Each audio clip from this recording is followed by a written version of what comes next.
I stood frozen in the crowded gallery, champagne flute trembling in my hand as Eleanor Chen's voice carried across the room. "Rebecca, what a lovely surprise." Her perfectly manicured hand squeezed my arm with practiced affection that never quite reached her eyes. 6 years had passed since I'd last seen my former mother-in-law, but time hadn't softened the sharp edges of her smile. Before we jump back in, tell us where you're tuning in from, and if this story touches you, make sure you're subscribed because tomorrow I've saved something extra special for you. I heard your exhibition was tonight. I simply had to see what you've been up to, she continued, scanning the crowded art gallery with an appraising glance. Her eyes lingered on the collection of mixed media pieces I'd spent months creating, each one documenting a chapter in my journey since leaving her son. "My friends at the Portland Arts Foundation speak highly of your work," Eleanor added, lowering her voice to a conspiratorial whisper. "Such a shame things didn't work out between you and Andrew. I always told him you had potential, despite—" "Well, you know?" Before I could respond, a small voice called out from across the room. "Mom, Mrs. Rivera loves the butterfly piece. She wants to talk about commissioning something for her daughters." Olivia bounded toward us, her dark curls bouncing with each step, her eyes, Andrew's eyes, bright with excitement.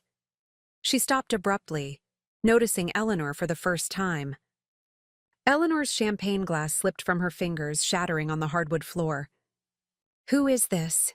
she whispered, though the recognition was already dawning on her face. "This is my daughter Olivia," I said, placing a protective hand on Liv's shoulder. "Liv, this is Mrs. Chen." Eleanor's complexion had gone ashen, her gaze moving rapidly between Olivia's face and mine. "But that's impossible. You couldn't. Andrew couldn't." "Actually," I said, feeling 6 years of anger and vindication rising in my chest, "it seems your son wasn't the one with fertility issues after all." My reflection stared back at me from the bathroom mirror, eyes wide and disbelieving as I held the positive pregnancy test in trembling hands. The blue plus sign seemed to pulse with an impossible truth. I was pregnant. After 3 years of failed attempts, countless tests, and monthly disappointments, there it was. Undeniable proof. "Rebecca?" Andrew's voice called from downstairs. "The realtor will be here in 20 minutes. Have you finished packing the guest bathroom?" I quickly wrapped the test in tissue paper and tucked it into my pocket. This wasn't how I'd planned to tell him, not with boxes stacked around us and the imminent arrival of the woman who would help sell our home. But after 7 months of strained silence between us, maybe this would be the miracle we needed. With one last steadying breath, I headed downstairs to our West Hills Colonial, the house we'd bought 3 years ago with such optimism. Andrew stood in the kitchen, meticulously wrapping our wedding china in newspaper. Even in casual clothes, he maintained the precise, controlled demeanor that had impressed me when we'd first met at a charity fundraiser 6 years earlier. "Andrew, I need to talk to you." My voice sounded stronger than I felt. He didn't look up from his task. "Can it wait? We need to have everything boxed before Sharon arrives." "It's important." I moved closer, pulling the pregnancy test from my pocket. Andrew finally looked up, his expression guarded. The emotional distance between us had grown so vast in recent months that sometimes I wondered if we were still the same people who had exchanged vows beneath cherry blossoms in Eleanor's carefully manicured garden. "I'm pregnant." I placed the test on the counter between us. Andrew stared at it, his face blank. "That's not possible." "Clearly, it is." I gestured to the test. 3 years of trying, and it finally happened. He shook his head, taking a step back. "No, Becca, it's not possible." Something in his tone sent a chill through me. "What do you mean?" Andrew ran a hand through his dark hair, a rare gesture of discomposure from someone who prided himself on control. "I had a vasectomy 6 months ago." The world seemed to tilt beneath me. What? Why would you? Without telling me. My mother arranged it, he said, as if that explained everything. And in the Chen family, perhaps it did. Eleanor Chen's influence over her only son had been a shadow looming over our marriage from the beginning. After the third fertility specialist confirmed what we already knew, that I inherited the same condition as my father, she found a discreet surgeon, said it was better this way. Better? We were looking into IVF, surrogacy options. We had appointments scheduled next month. Those were never going to happen, Becca. Andrew's voice hardened. Mother made it clear. No one could know about the Chen family's issue. It was easier to let everyone think the problem was with you. The realization hit me like a physical blow. That's why she's been telling everyone I'm infertile? To protect your family's reputation? Andrew wouldn't meet my eyes. It's complicated. There are family business considerations, legacy issues. Rage and betrayal swelled within me. 3 years of pitying glances at family gatherings, of Eleanor's friends recommending fertility specialists and miracle diets, of Andrew's silence as his mother consoled him publicly for his wife's unfortunate condition. So whose child am I? Carrying?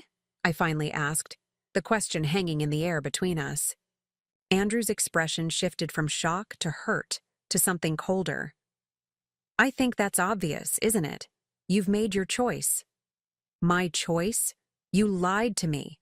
For years. The injustice of his accusation burned through my shock. You let your mother spread rumors about me while you secretly had a procedure that guaranteed we'd never have children. I didn't invite anyone else into our marriage, he replied icily. I've suspected for some time that your late nights at the studio weren't just about your art. Marcus. He was talking about Marcus Wilson, my mentor at the Portland Arts Collective, a talented sculptor who had been nothing but a supportive friend during my darkest days of fertility struggles. There is nothing between Marcus and me, I said, fighting to keep my voice steady. This baby is a miracle. We need to figure out how this happened if you really had a vasectomy, but… I want you out by the end of the week, Andrew interrupted, his voice eerily calm. You can take whatever you brought into the marriage. I'll have my lawyer contact yours. Andrew, please. We need to talk about this. There has to be some explanation. The doorbell chimed, announcing the realtor's arrival. Andrew straightened his shoulders, instantly transforming back into the polished professional the world saw. I'll handle Sharon. You should start packing your personal items. Mother always said I should have had you sign a prenup. Seems she was right about that, too. 3 days later, I sat in Dr. Samantha Lopez's office, clutching the results of my blood work with numb fingers. So it's confirmed, I said, processing the information she'd just shared. I'm definitely pregnant, 8 weeks along. Dr. Lopez nodded, her kind eyes studying me carefully. And you said you and your husband had been trying for 3 years? She paused delicately. Becca, is there something else going on? You seem upset by news that would normally be celebrated. The whole story poured out. Andrew's revelation about his secret vasectomy, his mother's years of deception, the shattering of my marriage based on an assumption that couldn't possibly be true. I never cheated on him, I concluded, wiping away angry tears. But he won't even consider any other explanation. His mother has him convinced I betrayed them both. Dr. Lopez leaned forward. Becca, vasectomies aren't foolproof. There's approximately a 1 in 2,000 chance of spontaneous recanalization. Basically, the tubes can sometimes reconnect on their own. It's rare, but it happens. Hope flickered briefly before reality extinguished it. Preparing and narrating this story took us a lot of time, so if you are enjoying it, subscribe to our channel. It means a lot to us. Now back to the story. Andrew won't believe that. Neither will Eleanor. They've already decided I'm guilty. Would your husband be willing to take a paternity test? We could do one safely during pregnancy with a simple blood draw around 10 weeks. I thought about the coldness in Andrew's eyes as he'd watched me pack my clothes, the way he'd recoiled when I'd tried to show him the information I'd found online about vasectomy failures. No, he's made up his mind. Dr. Lopez nodded sympathetically.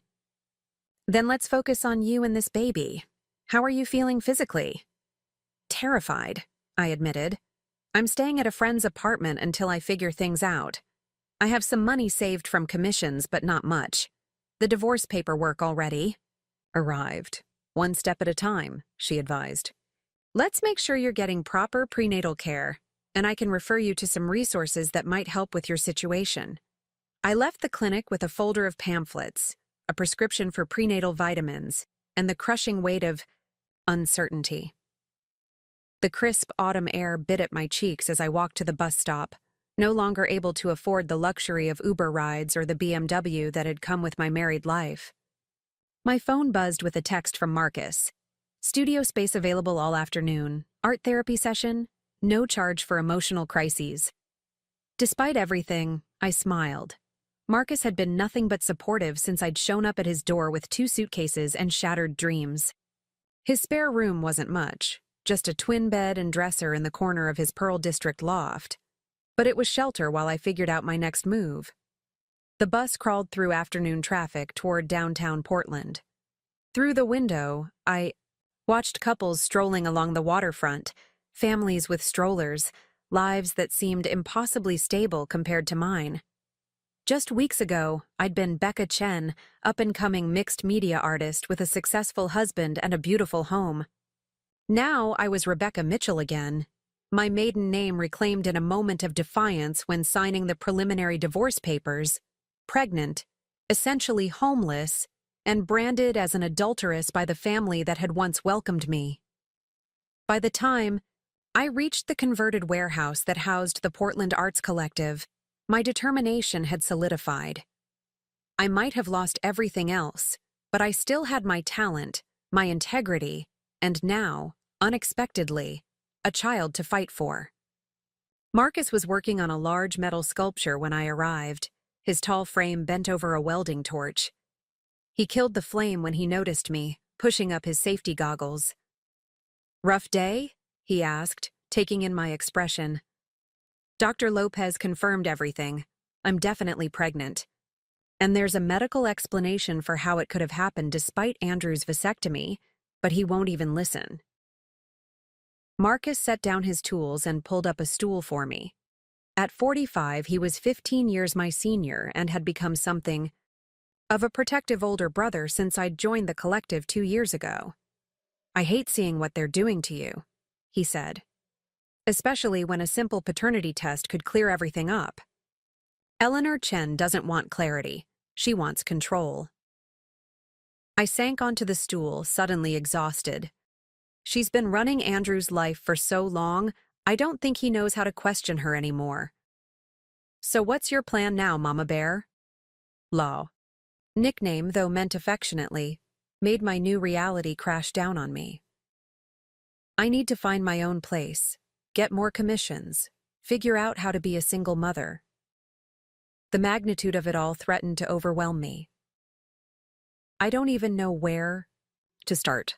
"You start by breathing," Marcus said, his voice gentle but firm. "Then you remember that you're talented as hell, tougher than you think, and not actually alone." He gestured around the studio space. "Everyone here has your back, and I know a place you might be able to afford if you're willing to look east of 82nd Avenue. At this point, I'd live in a storage unit if it meant having my own space." "It's not quite that bad," Marcus laughed. "My cousin Diane owns a coffee shop called Horizon. The building has a small apartment upstairs that she's been using for storage. It needs work, but the rent would be reasonable. And she mentioned needing someone to help with the shop's marketing and maybe barista shifts. Could be a way to supplement your commission income." For the first time in days, I felt a glimmer of hope. "Do you think she'd consider someone with a baby on the way?" "Diane raised 2 kids on her own after her husband died. If anything, she'll probably adopt you on the spot." He squeezed my shoulder. "Want to head over there now?" I think you could use some of her cinnamon rolls anyway. The woman bakes like an angel when she's not swearing like a sailor. Horizon Coffee House turned out to be a cozy neighborhood establishment in a transitioning area of East Portland. Mismatched furniture, local art on the walls, and the rich aroma of freshly ground beans created an atmosphere that felt immediately welcoming. Behind the counter stood a woman with silver-streaked dark hair pulled into a messy bun, efficiently, managing the afternoon rush with good-natured authority. "Marcus, you handsome devil," she called out when she spotted us. "Grab a table. I'll be over once I finish with this line." 20 minutes later, Diane Taylor slid into the booth across from us, placing a plate of enormous cinnamon rolls in the center of the table. "So you're the talented Becca I've been hearing about," she said, studying me with keen brown eyes. "Marcus says you need a place to land." Something about her direct gaze made me want to be equally forthright. "I'm newly separated, newly pregnant, and newly in need of affordable housing and steady income. Not exactly an ideal tenant on paper." Diane's laugh was warm and genuine.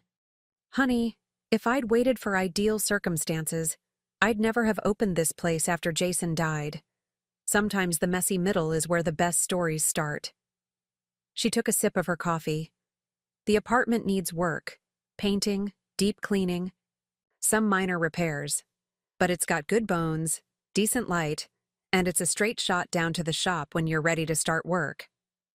"I haven't even asked about a job yet," I said, surprised. "Marcus mentioned you do graphic design as part of your art. I need new menus, a better website, maybe some branded merchandise. Plus, I'm always short-staffed on weekends." She shrugged. "Seems like we might be able to help each other out."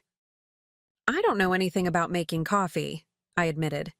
"I don't know anything about websites," she countered. "But I'm a quick study, and Marcus says you are too." She pushed the cinnamon rolls closer to me. "Eat. Growing humans requires calories, and my food is better than whatever ramen nonsense. Marcus has been feeding you." After we'd eaten, Diane led us upstairs to show me the apartment. It was indeed cluttered with storage boxes and dusty furniture, but beneath the chaos, I could see the potential.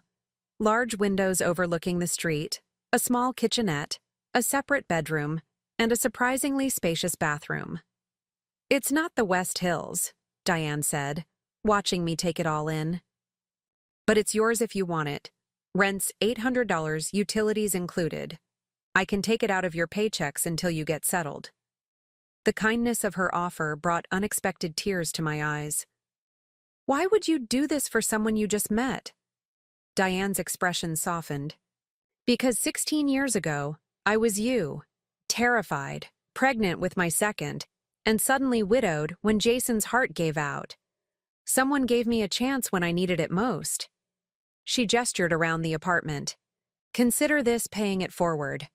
Later that night, back at Marcus's loft, I sat cross-legged on the twin bed, making lists of everything I needed to do. Sign the lease with Diane, file my response to Andrew's divorce petition, schedule my next prenatal appointment, start clearing. The apartment. My phone buzzed with an incoming call from a number I didn't recognize. Hesitantly, I answered. "Rebecca." Eleanor Chen's crisp voice sent an immediate chill through me. "I think it's time we spoke directly." "I have nothing to say to you," I replied, fighting to keep my voice steady. "Perhaps not, but you will listen. Andrew may be too blinded by hurt to see clearly, but I am not." Her tone was measured, calculating. "Whatever game you're playing with this pregnancy claim, it needs to end now." "It's not a claim, Eleanor. It's a medical fact. Your son's vasectomy failed. It happens more often than you'd think." Her laugh was cold. "A convenient explanation. Here's what's going to happen. You will accept the divorce settlement as offered, sign the non-disclosure agreement regarding Andrew's medical history, and discreetly handle this situation you've created. In return, I'll ensure you receive a generous one-time payment, enough to relocate somewhere far from Portland and start fresh." The meaning behind her careful phrasing was unmistakable. You're asking me to terminate my pregnancy and disappear. I'm offering you a dignified exit from a situation that could become very unpleasant for everyone involved, Eleanor corrected. Think of it as a business transaction. Clean, simple, private. White-hot anger surged through me. This isn't a business transaction. It's my child, Andrew's child, your grandchild. A paternity test would be required to prove that claim, she said dismissively. And I doubt you're eager to reveal who actually fathered this baby. The offer stands for 48 hours. After that, I'll have no choice but to protect my son and our family's reputation more. Aggressively. The line went dead before I could respond. I sat frozen, the phone still pressed to my ear as rage and fear battled within me. Eleanor Chen had built her reputation as one of Portland's most formidable businesswomen by eliminating problems efficiently. Now, I was the problem she intended to remove. My hand moved instinctively to my still flat abdomen. "We'll be okay," I whispered, though I had no idea how to make that promise true. "We'll figure this out together." The next morning, I signed the lease on Diane's apartment and accepted her job offer. If Eleanor wanted me to disappear, I would do the opposite. I would put down roots, build a life for myself and my child, and create a foundation too strong for the Chen family to topple. "You look like a woman on a mission," Diane observed as I filled out the employment paperwork. "Something change overnight?" "I got a reminder of exactly why I need to stand on my own 2 feet," I said, signing my name with a flourish. "Plus, I'm pretty sure my mother-in-law just threatened me, so there's that extra motivation." Diane raised an eyebrow. "Want to elaborate on that threat part?" I explained Eleanor's call, watching Diane's expression grow increasingly outraged. "That manipulative—" She cut herself off. "Well, now I'm personally invested in seeing you succeed just to spite that woman. Nobody threatens a pregnant woman on my watch." She tapped the employment contract. "Consider your hours flexible, health insurance covered, and your new mama bear acquired." Over the next 2 weeks, I threw myself into transforming the storage space into a home. Marcus and several other artists from the collective helped move boxes, paint walls, and assemble furniture found at thrift stores and estate sales. What the apartment lacked in luxury, it made up for in character. Exposed brick walls, wooden floors that had been hidden under old carpeting, and windows that filled the space with natural light. Each day, I worked downstairs at Horizon, learning the rhythm of the coffee shop while redesigning menus and creating social media content that showcased Diane's incredible baked goods. In the evenings, I returned to my commissions, finding that the upheaval in my personal life had somehow deepened my artistic voice. The mixed media pieces I created during those first weeks in my new home had an emotional rawness that attracted attention from local galleries. Meanwhile, Andrew's lawyer continued sending increasingly aggressive settlement proposals, all containing the same core demands. My silence regarding Andrew's medical history, my agreement to never seek child support, and my consent to waive any claims to paternity testing. "They're scared," Marcus observed when I showed him the latest letter. "If they weren't worried this baby might be Andrew's, they wouldn't be pushing so hard." "They're also used to getting their way," I replied, sealing the documents in an envelope to return to my lawyer, a former customer of Diane's who had agreed to represent me for a reduced fee. "Eleanor Chen doesn't lose. Ever." "First time for everything," Diane said, refilling my decaf coffee, "including standing up to rich bullies who think their bank accounts put them above basic human decency." As my first trimester progressed, I developed a routine that offered some stability. Mornings in the coffee shop, afternoons working on commissioned art, evenings planning for the baby. I started a memory box, adding ultrasound photos, journal entries, and small mementos that I hoped would someday help my child understand our journey. Then, at 14 weeks, everything changed again. I was restocking the pastry case when a familiar figure stepped up to the counter. Andrew stood rigidly in his tailored suit, looking so out of place in the eclectic coffee shop that it would have been comical under different circumstances. "We need to talk," he said without preamble. "I'm working." I continued arranging muffins, grateful that my loose-fitting Horizon t-shirt concealed my small but distinct baby bump. "It's important." Something in his voice made me look up. The arrogant certainty I'd grown accustomed to seeing in his expression had been replaced by something more complex. Diane appeared at my side, wiping her hands on her apron. "Everything okay here, Becca?" "This is Andrew, my husband." The word felt strange now, a technical truth without emotional reality. Recognition flashed in Diane's eyes. "Take 15, she said to me, then turned to Andrew with a smile that didn't reach her eyes. "There's a table in the back corner with some privacy. Don't keep my employee too long. We've got a rush coming after the high school lets out." The protective note in her voice wasn't subtle. Andrew looked momentarily taken aback.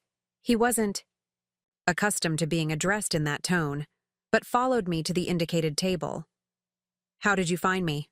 I asked once we were seated. "Your lawyer provided your work address. Said if I wanted to discuss anything with you directly, I could do it here or not at all." He glanced around the coffee shop. "This is different from what you're used to." "That's the point," I replied. "What do you want, Andrew?" He pulled a folder from his briefcase. "I saw Dr. Kessler last week for a follow-up on the vasectomy." My heart skipped. "And?" "He confirmed what you've been trying to tell me. Spontaneous reconnection of the vas deferens. Apparently, it's rare, but..." He pushed the folder toward me. "The test results show it's possible that I could have fathered a child, that I could be the father of your baby." I stared at him, at the medical report he'd brought, at the conflict evident in his expression. "I've been telling you that for months." "I know." He looked down at his hands. "Mother was convinced you were lying, that you'd been unfaithful. She had people following you, watching your interactions with that artist." "Marcus is a friend," I interrupted. "Nothing more.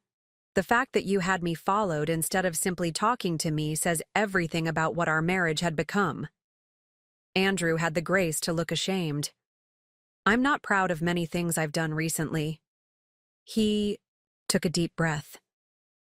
"I'd like to request a paternity test. If the baby is mine, I want to be involved. I want to provide support.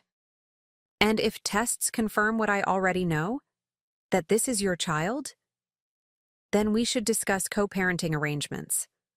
I studied him carefully. "Does Eleanor know you're here?" His hesitation told me everything. "She believes I'm at a business lunch. So she still wants me to disappear, with or without this baby. Mother's views are complicated, but this is my decision, not hers." He reached across the table, stopping just short of touching my hand. "Becca, if I've been wrong about this, about you, I want to make it right." The sincerity in his voice was familiar, a reminder of the man I'd fallen in love with years ago, before Eleanor's influence had corroded our relationship. For a moment, I allowed myself to imagine reconciliation, co-parenting, a family, somehow preserved despite everything. Then I remembered the coldness in his eyes when he'd accused me of infidelity, the ease with which he'd believed the worst about me, the years of letting his mother undermine me.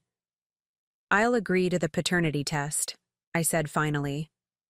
"Not because I have anything to prove, but because this child deserves to know their father. And because I want it legally documented that your mother's smear campaign against my fertility was a lie." Relief and something like regret flickered across Andrew's face. "I'll have my lawyer send the paperwork. We can use a non-invasive prenatal test, just a blood draw from you." I nodded, suddenly exhausted by the conversation and all its implications. Is that everything? For now. He stood, adjusting his suit jacket with the nervous precision I'd once found endearing. You look well, Becca, despite everything. I am well, I replied honestly. Better than I expected to be. After Andrew left, Diane appeared with a mug of herbal tea and a concerned expression. Want to talk about it? He wants a paternity test.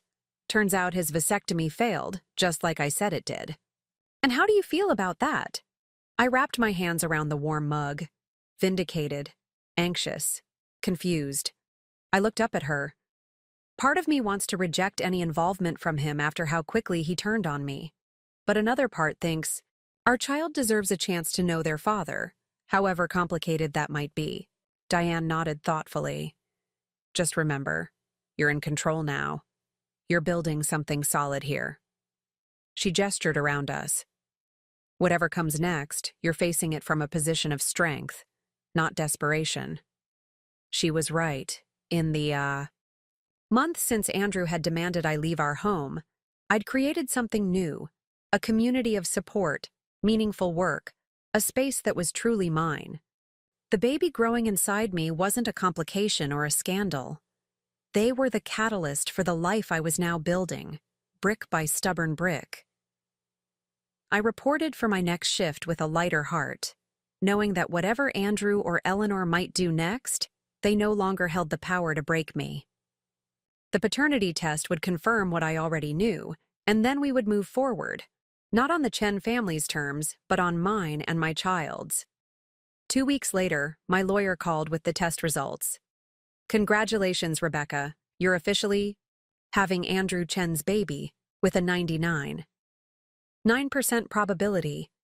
I could hear the satisfaction in her voice. I've already sent documentation to opposing counsel. Ball's in their court now. It took 3 days for Andrew to reach out again, this time through his lawyer, requesting a meeting to discuss parental rights and responsibilities. The formal language couldn't disguise what was happening. Andrew was making his claim on our child, just as I'd known he would once the truth was confirmed. What I hadn't anticipated was Eleanor Chen appearing at Horizon the very next morning, dressed impeccably, in a designer suit that made her look severely out of place among the coffee shop's casual customers. Mrs. Chen, I said, keeping my voice professional despite the sudden pounding of my heart. What can I get for you today? Her smile was thin. A moment of your time, Rebecca. Privately. Diane, who had developed an almost supernatural sense for when I might need backup, materialized beside me. Everything okay here, Becca? This is Andrew's mother, I explained. She'd like to speak with me.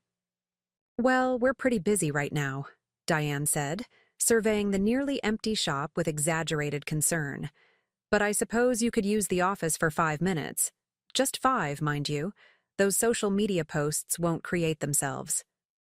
Eleanor's displeasure at being managed was evident, but she followed me to the small office at the back of the coffee shop. Once the door closed behind us, her carefully maintained facade slipped. I underestimated you, she said, the words clearly costing her. A mistake I won't repeat. What do you want, Eleanor? To offer you a final opportunity to be reasonable. She opened her handbag and removed a checkbook. Name your price, Rebecca. For you to walk away, leave Portland, relinquish any claim on the Chen family or name. I stared at her in disbelief. You can't be serious. I'm carrying your grandchild. A child conceived under questionable circumstances, regardless of what some test claims. She began writing on the check. Andrew is heir to the Chen group. He has responsibilities, a position to maintain. This situation would be an ongoing distraction. This situation is your family, I said, anger rising. Your son's child. Your grandchild. Eleanor tore the check from the book and held it out to me. $1 million. Enough to start a comfortable life anywhere else. Far more than you would receive in child support over 18 years. For a moment, I was speechless, staring at the check with its obscene number of zeros. Then, as the full meaning of her offer sank in, clarity came with it.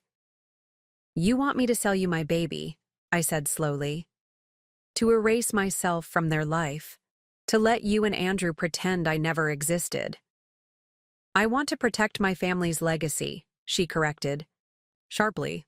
"Andrew made a mistake getting involved with someone outside our social circle. That doesn't mean his entire future should be derailed by it." Something shifted inside me, a final severing of whatever lingering attachment I might have had to the world I'd once been part of through Andrew. I looked at Eleanor Chen, with her perfect clothes and her checkbook solutions, and felt nothing but pity. "Keep your money," I said quietly. "My child isn't for sale. Neither is my dignity." Eleanor's expression hardened. "You'll regret this. Andrew may be temporarily swayed by sentimentality and guilt, but he will always choose family in the end. Our family, not whatever you're trying to create here." She gestured dismissively at the coffee shop beyond the office door. "That's where you're wrong." I placed a protective hand over my growing belly. "This baby is his family too.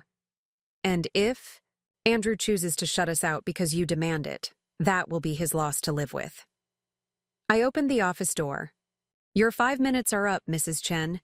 If you'd like to order something, I'll be happy to help you at the counter."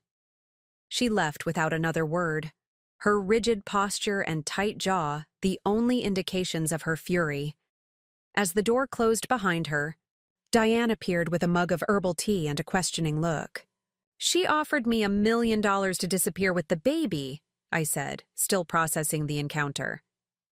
"Damn," Diane whistled. "$1 million would buy a lot of diapers. It would also cost something I'm not willing to sell."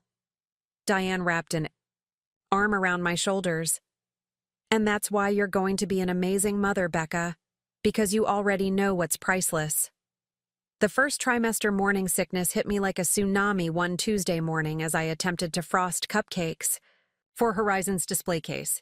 I barely made it to the employee bathroom, clutching the edge of the toilet as my body rejected everything I'd consumed since dawn. Diane found me there, pale and trembling, and wordlessly handed me a damp cloth. "That's it," she declared, helping me to my feet. "You're on register duty until further notice. No more food prep during the morning shift." "I'm fine," I protested weakly. "Just a bad wave today." Diane raised an eyebrow. "I've been where you are, Becca. The smell of food in the morning is torture. We'll adjust your schedule. Work with your body, not against it." The modifications to my routine came naturally after that. Afternoons and evenings in the kitchen when my nausea subsided. Mornings at the register, greeting customers with as much cheer as I could muster, despite the persistent queasiness. Diane installed a small fan behind the counter that blew scents away from me, a gesture so thoughtful it nearly made me cry, an increasingly common occurrence as my hormones fluctuated wildly. Word of my pregnancy spread quickly among Horizon's regular customers. Most were supportive, some quietly judgmental when they noticed my bare ring finger, but all were curious about the woman who had appeared so suddenly in their neighborhood. Coffee shop. "That's quite a bump you're getting there," observed Mrs. Winters, an elderly woman who came every morning for her single espresso, always dressed as though headed to church. "Do you know what you're having yet?" "Not yet," I replied, handing her the tiny cup. "I'll find out next week at my 20-week scan." "A boy," she said with complete confidence. "You're carrying low, and your skin is clear. Classic boy signs."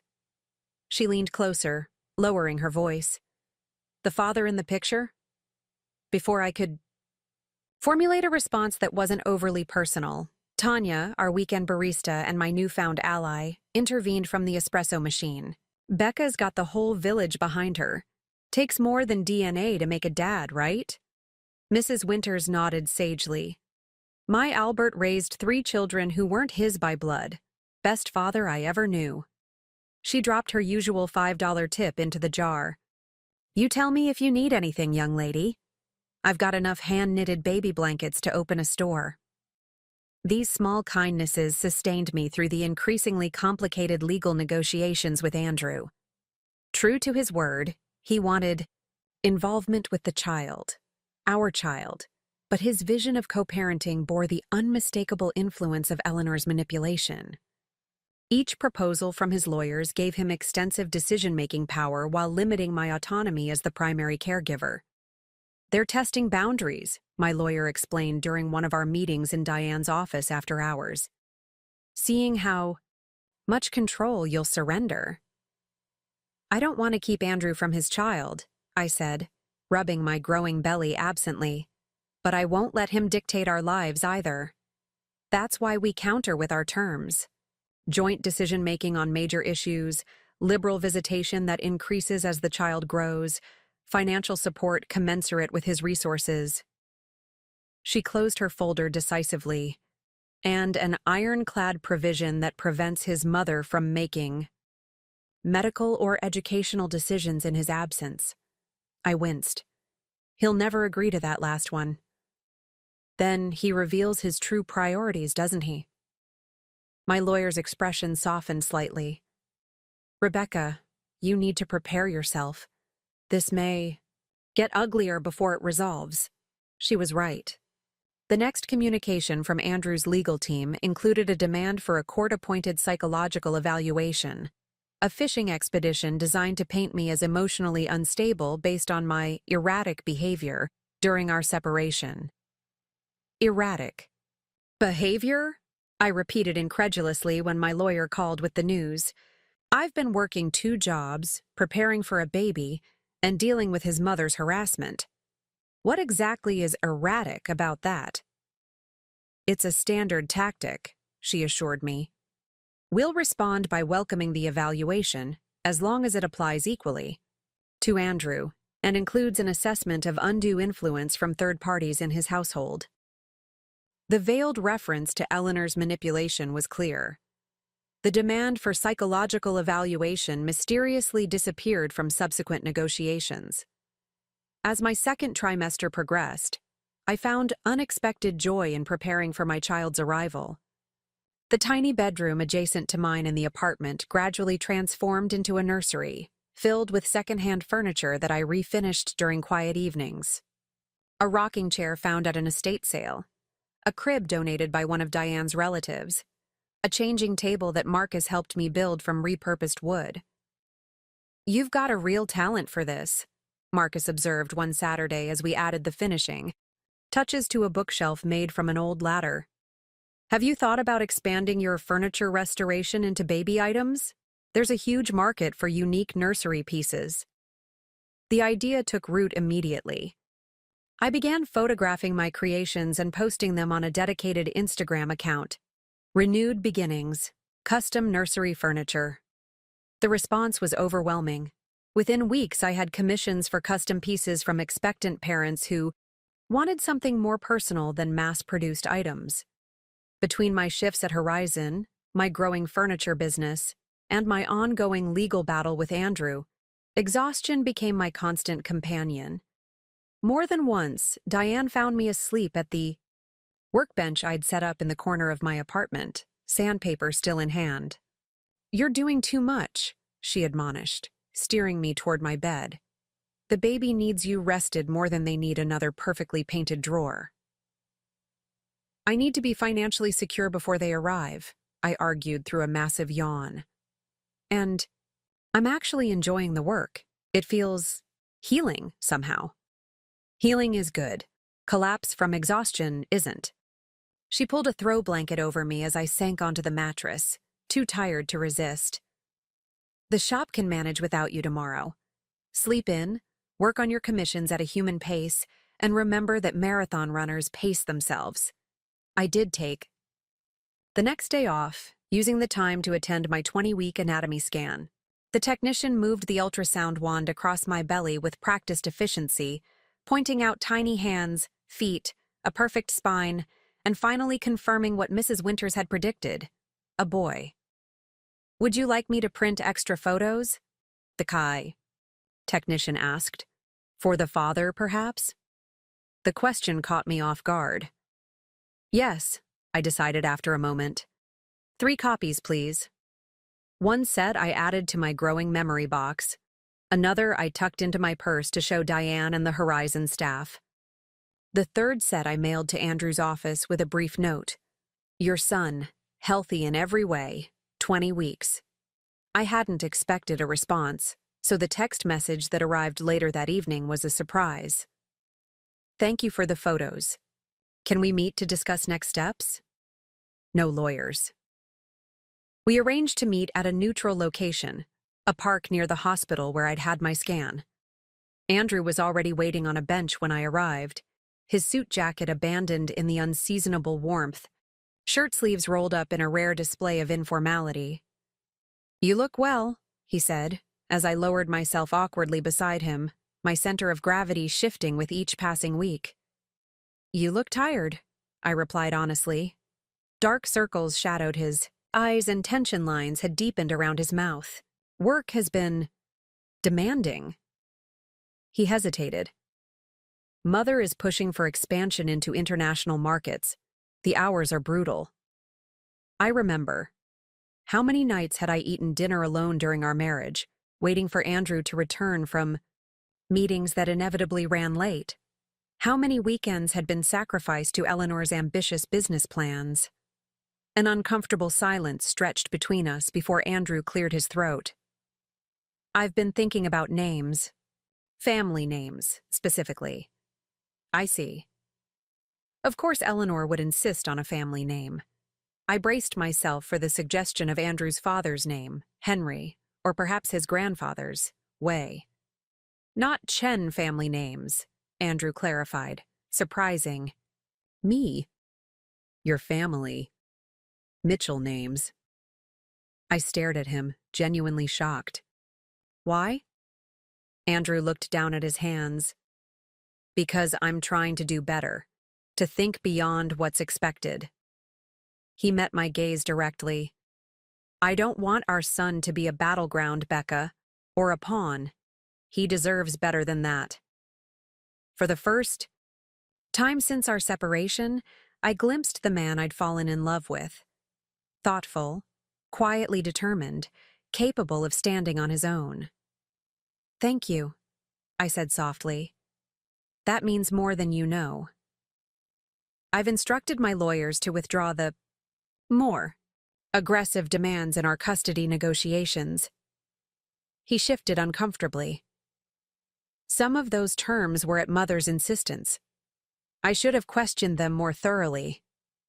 Hope flickered cautiously within me. And now? Now I'm asking what you want. What you think is best for our son. The vulnerability in his expression was new, unfamiliar. I want him to have both of us in his life, I said honestly. To know he's loved and wanted by his father. But I also need to protect him from becoming collateral damage in larger Chen family dynamics. Andrew nodded slowly. That's fair. He took a deep breath. I've leased an apartment, a place of my own, separate from Mother's house. The significance of this was enormous. Andrew had moved directly from his parents' home to our marital home, never living independently. For him to establish space apart from Eleanor represented a seismic shift in family dynamics. She can't be pleased about that, I observed. A wry smile crossed his face. She's not. But becoming a father has made me reconsider many things, including boundaries that should have been established long ago.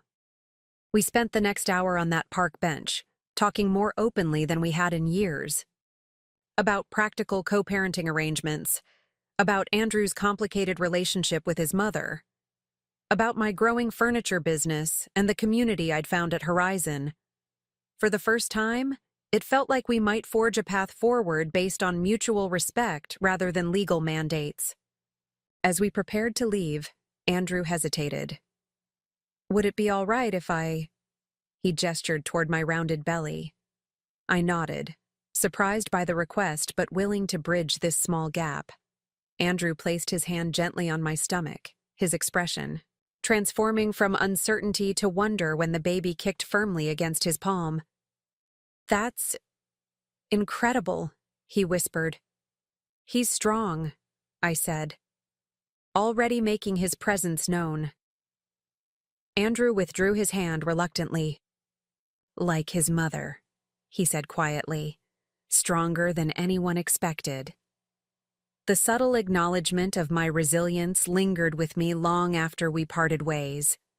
There was no guarantee that Andrew's newfound independence from Eleanor would last. No certainty that co-parenting would proceed smoothly. But for the first time, I allowed myself to hope that our child might know his father as the man Andrew could be, not the puppet Eleanor had shaped. 2 days later, a delivery arrived at Horizon, a simple wooden box with no note or identification.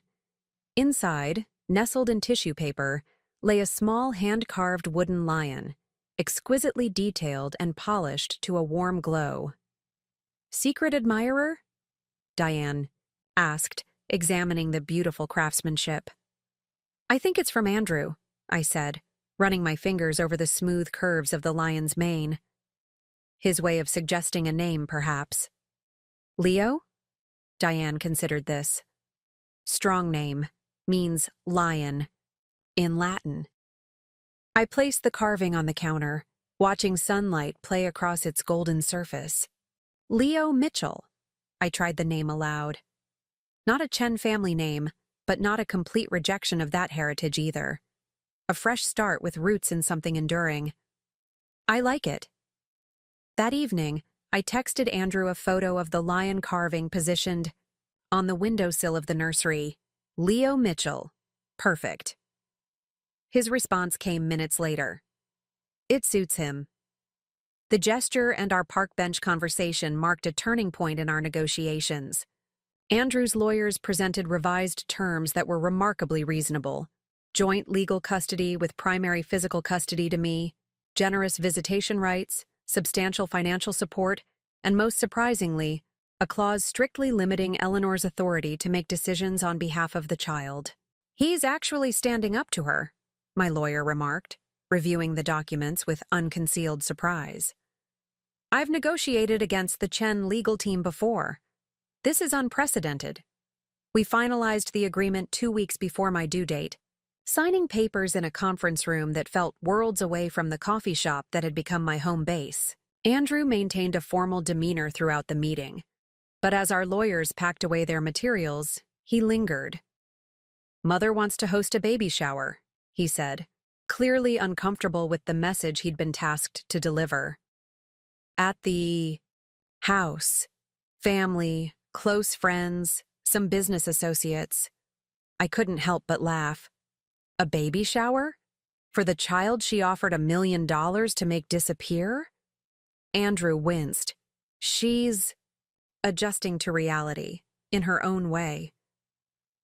By which you mean she's realized she can't control this situation, so now she's trying to co-opt it? Essentially, yes. There was unexpected humor in his acknowledgement. You don't have to accept.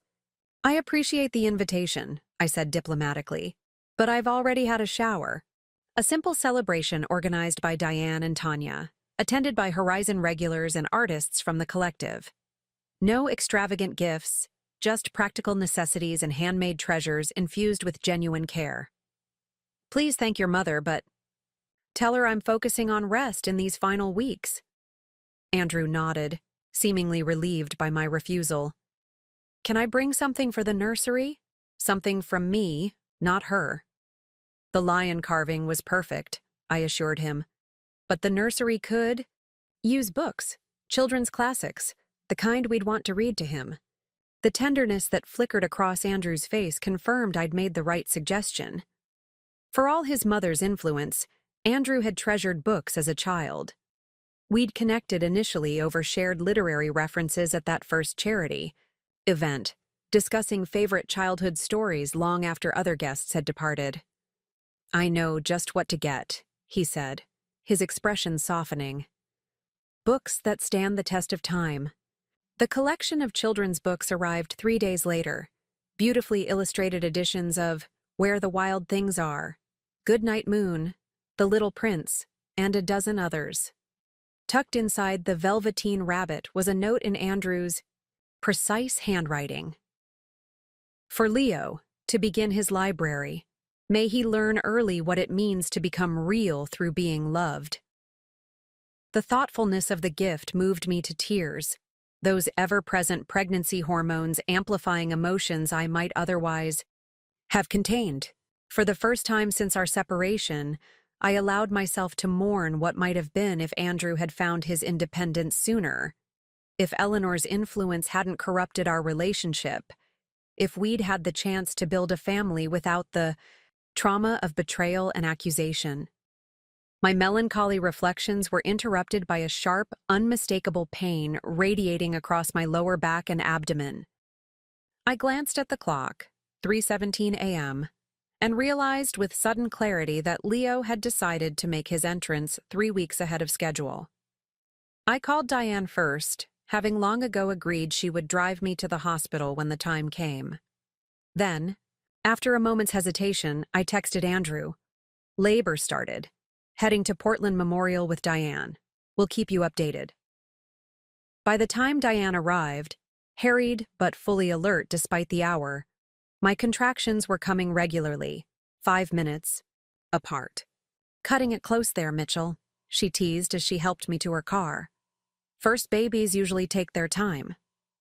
Nothing about this pregnancy has followed the rule book, I replied through gritted teeth as another contraction peaked. Why start now? At the hospital, things progressed with unexpected speed. The doctor barely had time to examine me before declaring I was already 7 centimeters dilated. This baby's in a hurry, she observed. Let's get you settled in a delivery room. Through the haze of intensifying contractions, I was vaguely aware of Diane fielding messages on my phone, updating Marcus and others from my small but devoted circle. At some point, she mentioned that Andrew was in the waiting room. He came? I asked between carefully controlled breaths. Arrived 10 minutes after we did, she confirmed. Asked if he could see you, but said he understands if you'd rather. He wait outside. I considered the complexity of emotions his presence evoked, gratitude for his interest, lingering hurt from his earlier betrayal, cautious hope for what his involvement might mean for Leo. He can come in, I decided, if he wants to. Andrew entered the delivery room tentatively, looking both terrified and determined in rumpled clothes that suggested he'd dressed in haste. I can stay in the waiting room, he offered immediately.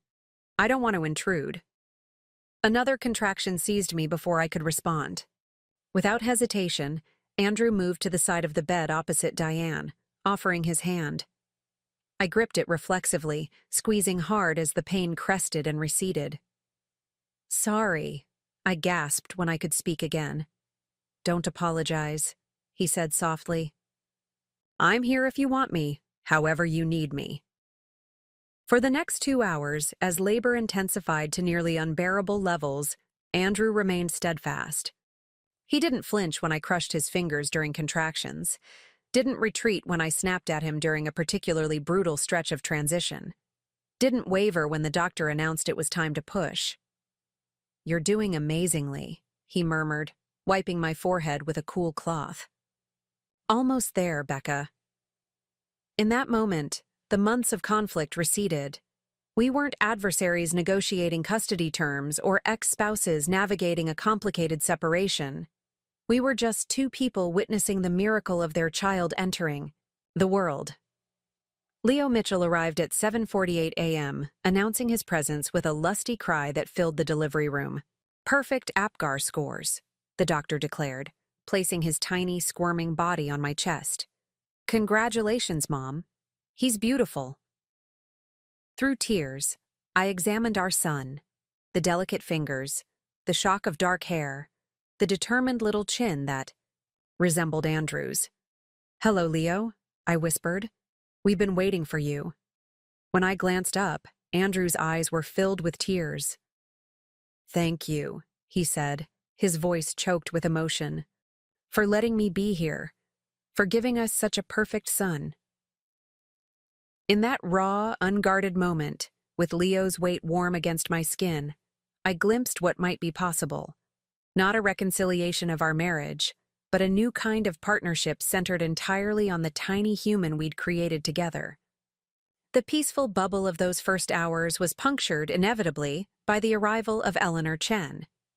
She swept into my hospital room during late afternoon, when Leo was sleeping soundly in the bassinet beside my bed, and Andrew had stepped out to make calls. Rebecca. Her voice was neutral, her expression carefully composed as she approached the bassinet. I see my grandson has arrived. 3 weeks early, I confirmed, watching her closely. But healthy and strong. Eleanor studied Leo's sleeping face, something complicated flickering in her eyes. He favors Andrew as a newborn, the same profile.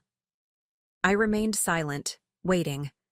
This was the closest Eleanor had come to acknowledging that Leo was truly her grandchild, her blood relation, her legacy. I've brought this. She placed a small velvet box on the bedside table. A family tradition. Each Chen firstborn receives a jade pendant for protection and prosperity. The gesture was laden with significance. By offering the pendant, Eleanor was symbolically accepting Leo into the Chen family, despite the circumstances of his birth and my estrangement from Andrew. Thank you, I said carefully. It's a meaningful tradition. Eleanor straightened her already impeccable blazer. My driver has brought the car seat you selected from your registry, the highest safety rating available. Andrew mentioned you plan to leave tomorrow. I blinked in surprise. Yes, that's right. Good. She moved toward the door, then paused.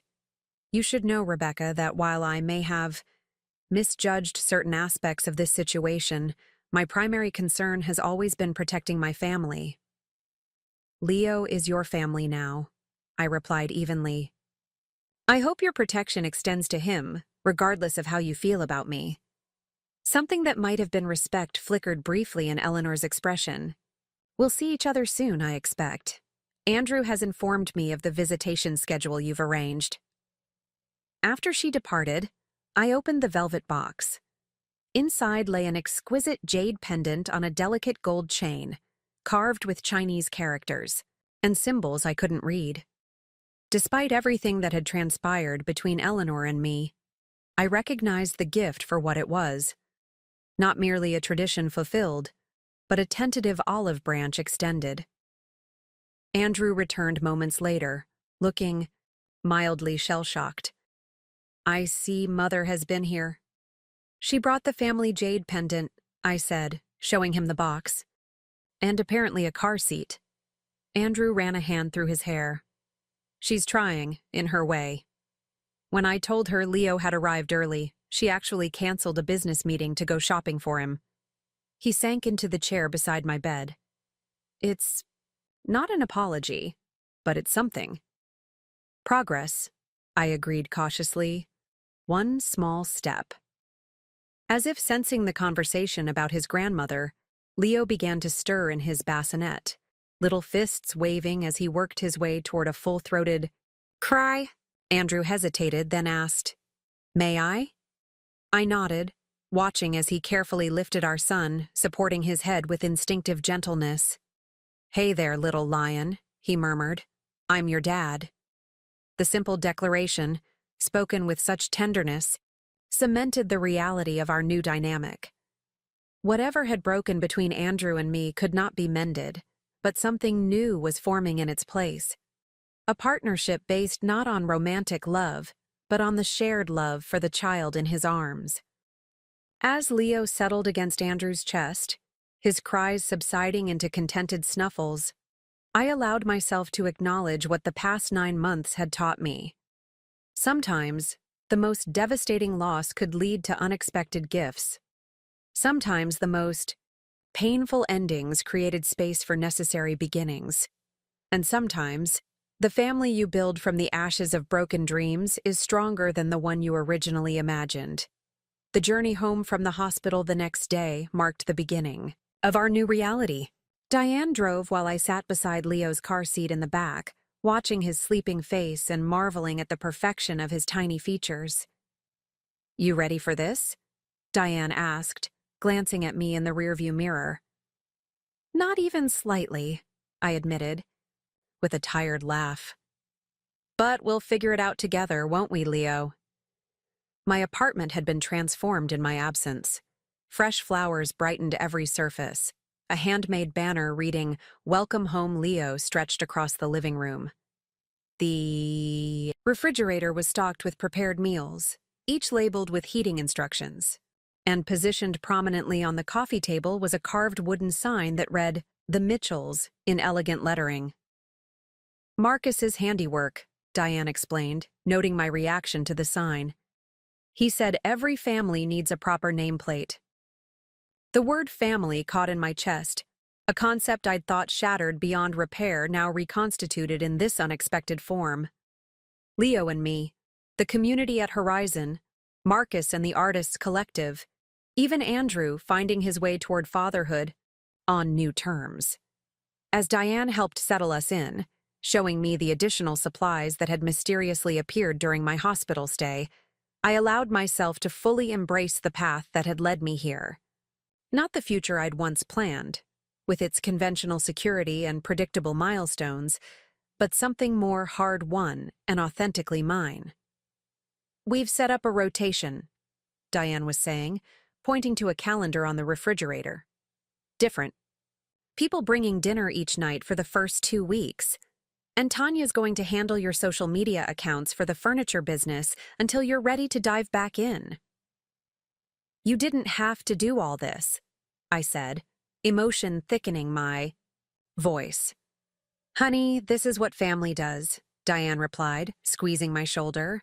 Not the family you're born into or marry into necessarily, but the family that shows up when it matters. As if on cue, my phone chimed with a message from Andrew. Hope you and Leo are settling in well. I've arranged for a night nurse to help 3 times a week if you're comfortable with the idea. No pressure. Just want to make sure you get some rest. Another unexpected kindness, another step toward a co-parenting relationship that might actually work. I typed back, "That would be wonderful. Thank you." Setting my phone aside, I gazed around the apartment that had become our home. The road ahead wouldn't be easy. There would be sleepless nights and challenging days. Negotiations with Andrew would continue to require careful navigation. Eleanor's acceptance of our situation might prove temporary or conditional. But as I held Leo against my heart, his tiny breaths warm against my neck, I knew with absolute certainty that we would be okay. More than okay. We would thrive in this life we were building together, brick by determined brick. The first 6 weeks of Leo's life passed in a blur of sleepless nights, endless feedings, and moments of overwhelming love intermingled with crushing self-doubt. Despite Diane's rotation of helpers and Andrew's hired night nurse 3 evenings a week, exhaustion became my constant companion. I existed in a twilight state where days bled into nights, and simple tasks like showering felt like monumental achievements. "You're doing great," Diane reassured me one morning when she found me crying over a pile of laundry I couldn't seem to fold. Every new mom goes through this. The hormonal crash, the sleep deprivation. It's like hazing for the motherhood club. I can handle the exhaustion, I admitted, wiping my eyes. It's the feeling that I should be managing better. Doing more, getting back to work sooner. Diane gently took the onesie I'd been attempting to fold for 5 straight minutes. "Your job right now is keeping that beautiful boy alive and yourself functioning. Everything else can wait." But the financial reality of single motherhood couldn't wait indefinitely. The savings I'd accumulated during pregnancy were dwindling, and while Andrew's support covered Leo's necessities, I was determined to maintain my independence rather than becoming financially reliant on my ex-husband. At 8 weeks postpartum, I brought Leo downstairs to Horizon for the first time, setting up a portable bassinet in Diane's office. "Just for a few hours," I explained as I arranged his supplies. "I can handle the morning rush on register, maybe work on some designs for the website refresh we talked about." Diane eyed me skeptically. You sure you're ready? Not even slightly, I admitted with a weary smile. But I need to start somewhere. That first morning shift with Leo nearby was a juggling act of epic proportions. He slept peacefully for the first hour, allowing me to process the early coffee orders with reasonable efficiency. Then came the cluster of fussy moments requiring quick breaks to nurse, burp, or simply soothe him back to sleep. The Horizon regulars watched with varying degrees of sympathy, amusement, and in Mrs. Winter's case, unsolicited advice. Babies need routine, she informed me, peering into the bassinet where Leo was finally dozing again. My Albert Jr. slept through the night at 6 weeks because I never deviated from his schedule. Not once. I bit back the retort that threatened to escape my sleep-deprived brain. Leo seems to have his own ideas about scheduling, I said instead, ringing up her espresso. Strong-willed, like his mother. She dropped her usual tip into the jar. Might not be a bad thing in the long run. By the end of that first shift, I was physically drained but mentally reinvigorated. The simple act of adult conversation, of contributing something beyond milk production and diaper changes, had restored a piece of my identity that had been temporarily submerged in the tsunami of new motherhood. You're looking more alive than you have in weeks, Tanya observed as she arrived for the afternoon shift. Even with spit up on your shoulder. I glanced down at the telltale stain and laughed. Occupational hazard. But honestly, it feels good to be back, even just for a few hours. The gradual return to work evolved into a sustainable routine. Mornings at Horizon with Leo, afternoons at home working on furniture commissions while he napped, evenings dedicated solely to motherhood. Andrew's weekend visitations, initially brief and supervised, became longer and more confident as he grew comfortable with infant care. He's actually a natural, I admitted to Diane after watching Andrew competently manage a diaper blowout during a handoff. Who would have thought the man who once sent his custom shirts out for professional laundering would be unfazed by baby poop? Fatherhood changes people, Diane replied wisely. Some rise to it, some run from it. Looks like your ex is a riser. It wasn't always smooth. Andrew's scheduled visitations occasionally conflicted with Eleanor's expectations for his presence at business functions or family events. More than once, he arrived late and flustered, apologizing for his mother's attempts to override our arrangements. She doesn't understand why I can't simply reschedule, he explained after one particularly tense exchange I'd overheard on his phone. The concept of consistent visitation being important for Leo's sense of security is foreign to her. How did your father handle visitation after the divorce? I asked, suddenly curious about the patterns Andrew might unconsciously be repeating. Andrew's expression shuddered. He didn't, really. Business took him overseas. Most of the time. I saw him maybe twice a year for scheduled appearances, graduations, piano recitals. Mother managed everything else. The revelation illuminated so much about Andrew's initial approach to parenthood. The assumption that financial support was sufficient, that actual caregiving could be delegated. It also highlighted how significantly he was deviating from his family's pattern by insisting on regular, hands-on involvement with Leo. You're doing better than he did, I said quietly, handing him Leo's diaper bag. Leo knows you. Recognizes you. That matters.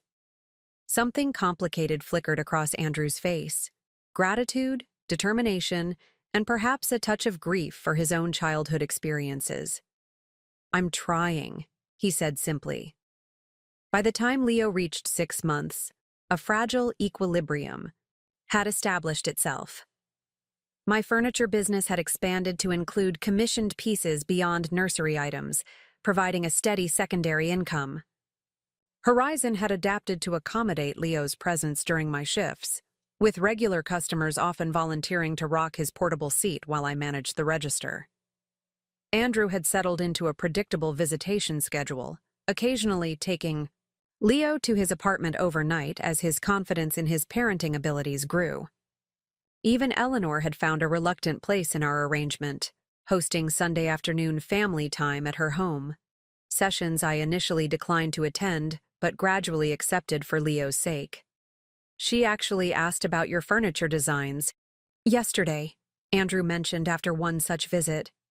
Saw the photos on my phone when I was showing her Leo's latest milestone pictures? I raised an eyebrow, skeptical.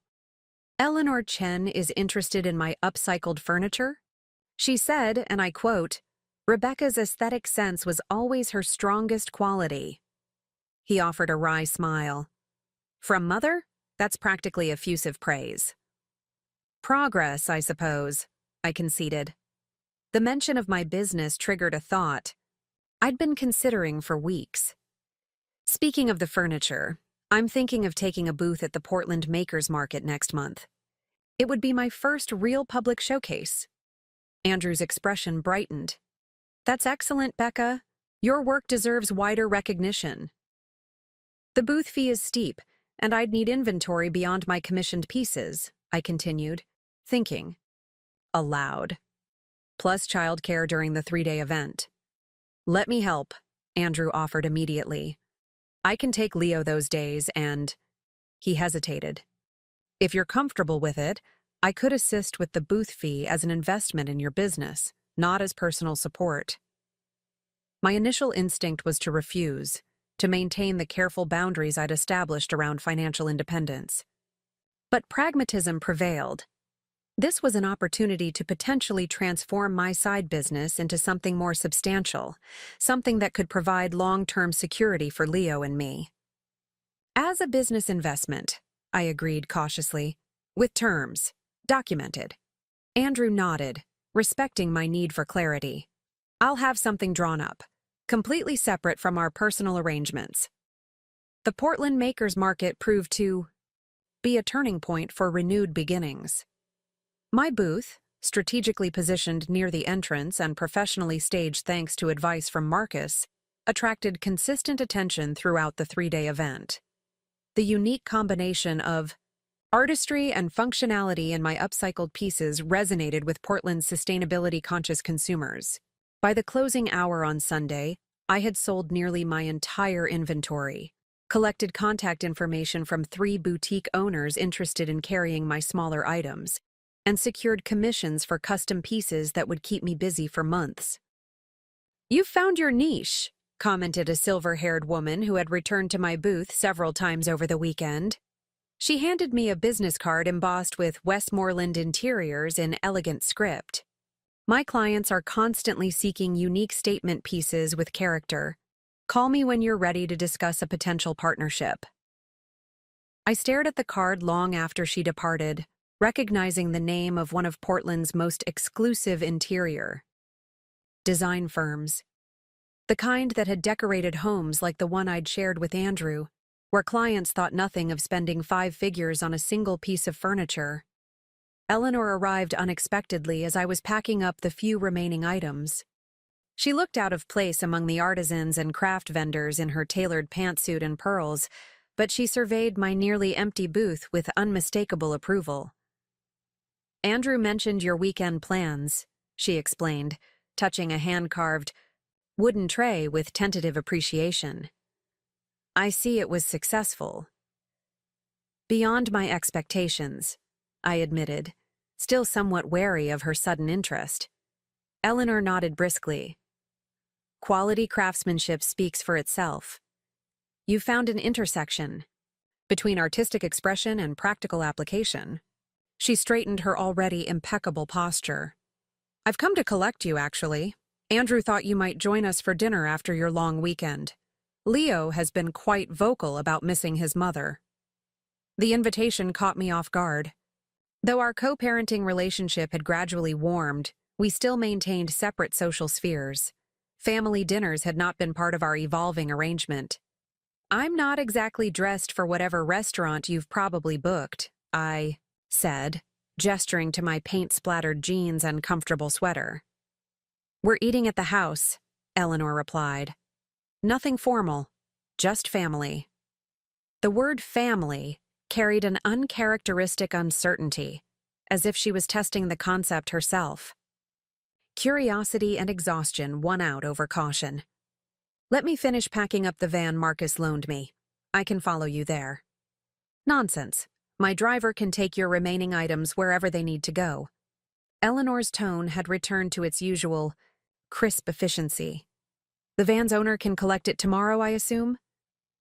Before I could formulate an argument, Eleanor had already summoned her driver and was issuing instructions for the careful transport of my remaining furniture pieces.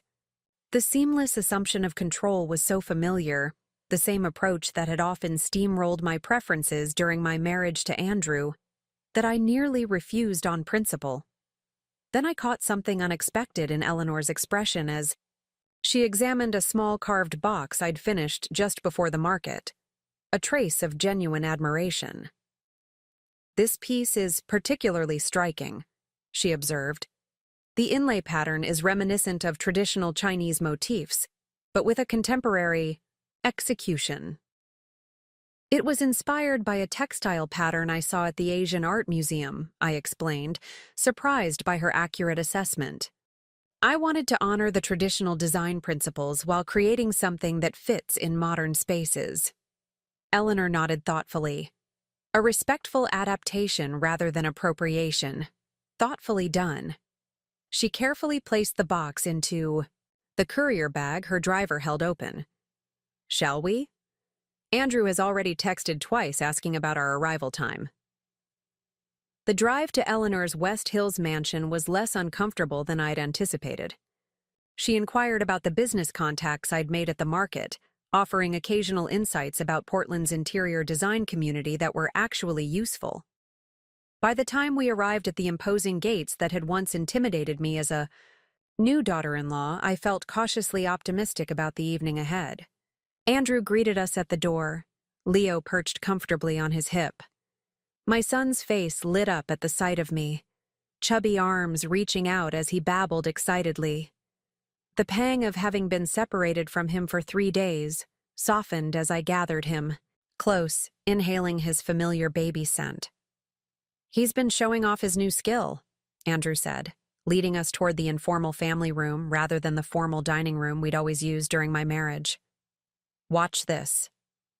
He placed Leo on a blanket spread across the plush carpet, positioning him on all fours. With determined concentration, Leo rocked back and forth before lunging forward in an awkward crawling motion that carried him several inches closer to a colorful toy. "When did this start?" I asked, delighted and a little heartbroken to have missed the milestone. "Yesterday afternoon," Andrew replied, his pride evident. "I've been sending you videos. Didn't you get them?" "Reception at the convention center was terrible," I explained, kneeling to encourage Leo's efforts. "I'll watch them tonight." Dinner proved to be surprisingly relaxed, a casual meal served. Family style in the sunroom overlooking Eleanor's meticulously maintained garden. Andrew had clearly orchestrated the evening, from the menu featuring my favorite pasta dish to the comfortable high chair positioned between our seats.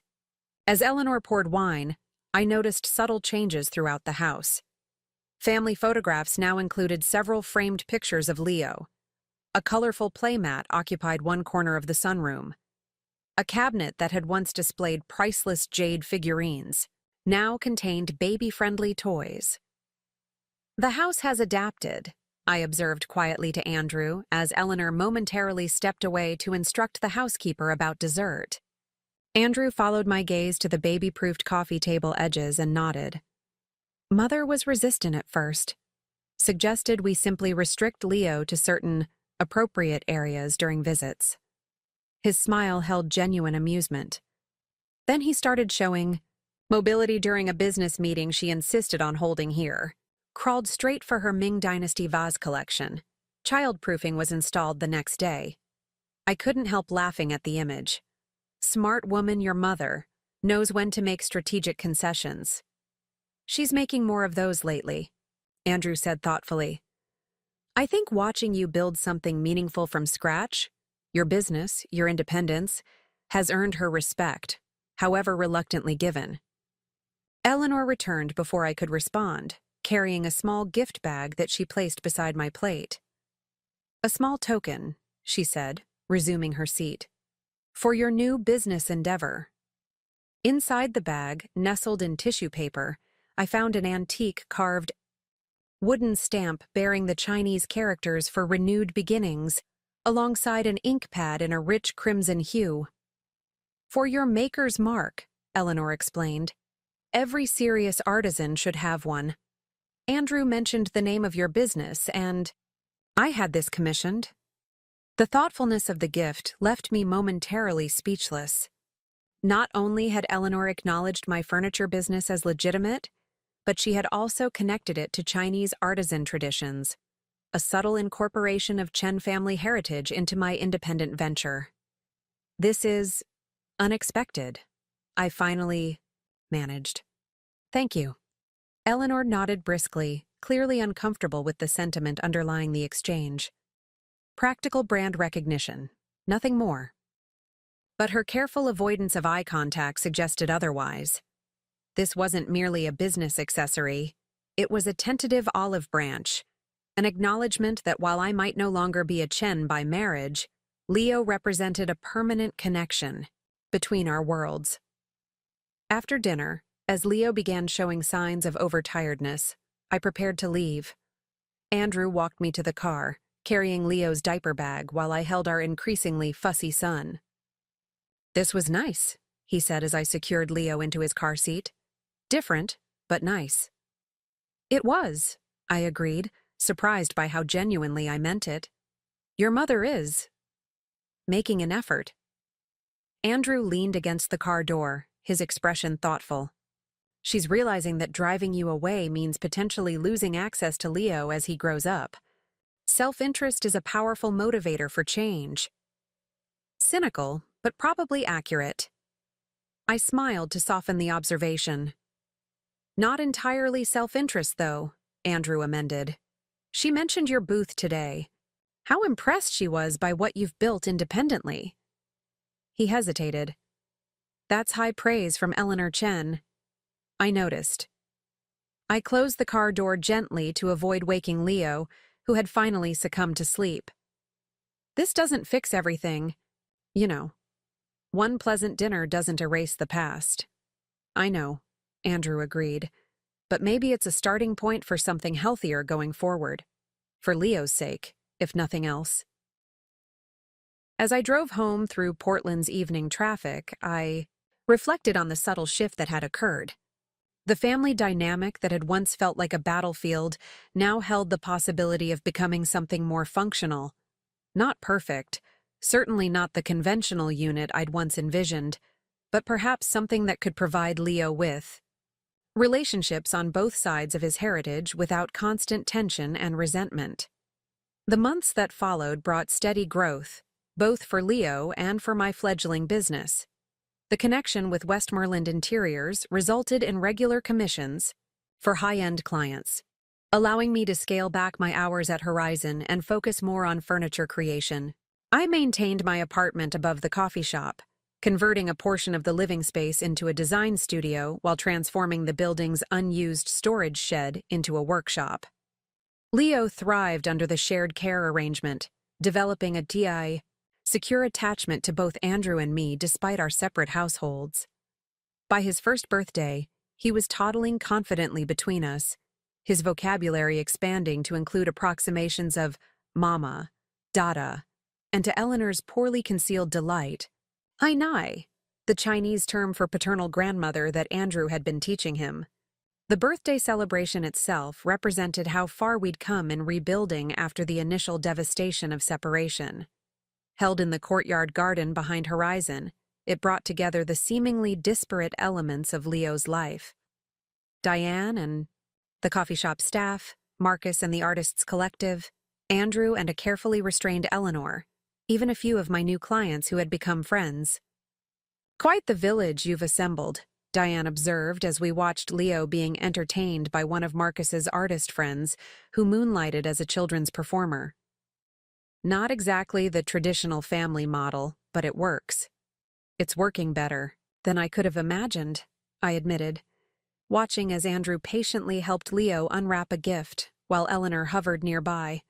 unusually relaxed in casual slacks rather than her customary formal attire. After the cake had been served and the presents opened, Andrew approached with a small envelope.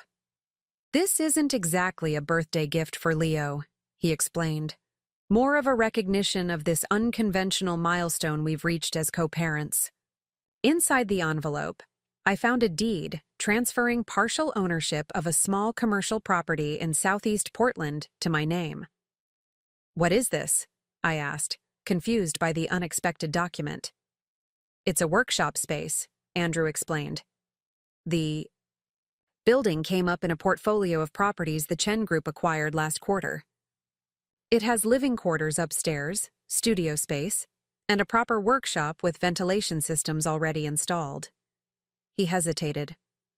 "I thought it might be suitable for renewed beginnings to expand. The apartment above is larger than your current space. 2 bedrooms, a proper office area." I stared at the deed, emotions conflicting inside me. "Andrew, I can't accept this. It's too much." "It's not a gift," he clarified quickly. "It's structured as a business investment with very favorable terms. You'll gain equity with each payment, which will be significantly less than your current combined rent for apartment and workshop space." He glanced toward Leo, who was contentedly smashing cake into his high-chair tray. "I also thought Leo might appreciate having his own bedroom as he gets older." The practical benefits were undeniable, yet I hesitated. I've worked hard to maintain my independence, to build something that's entirely mine.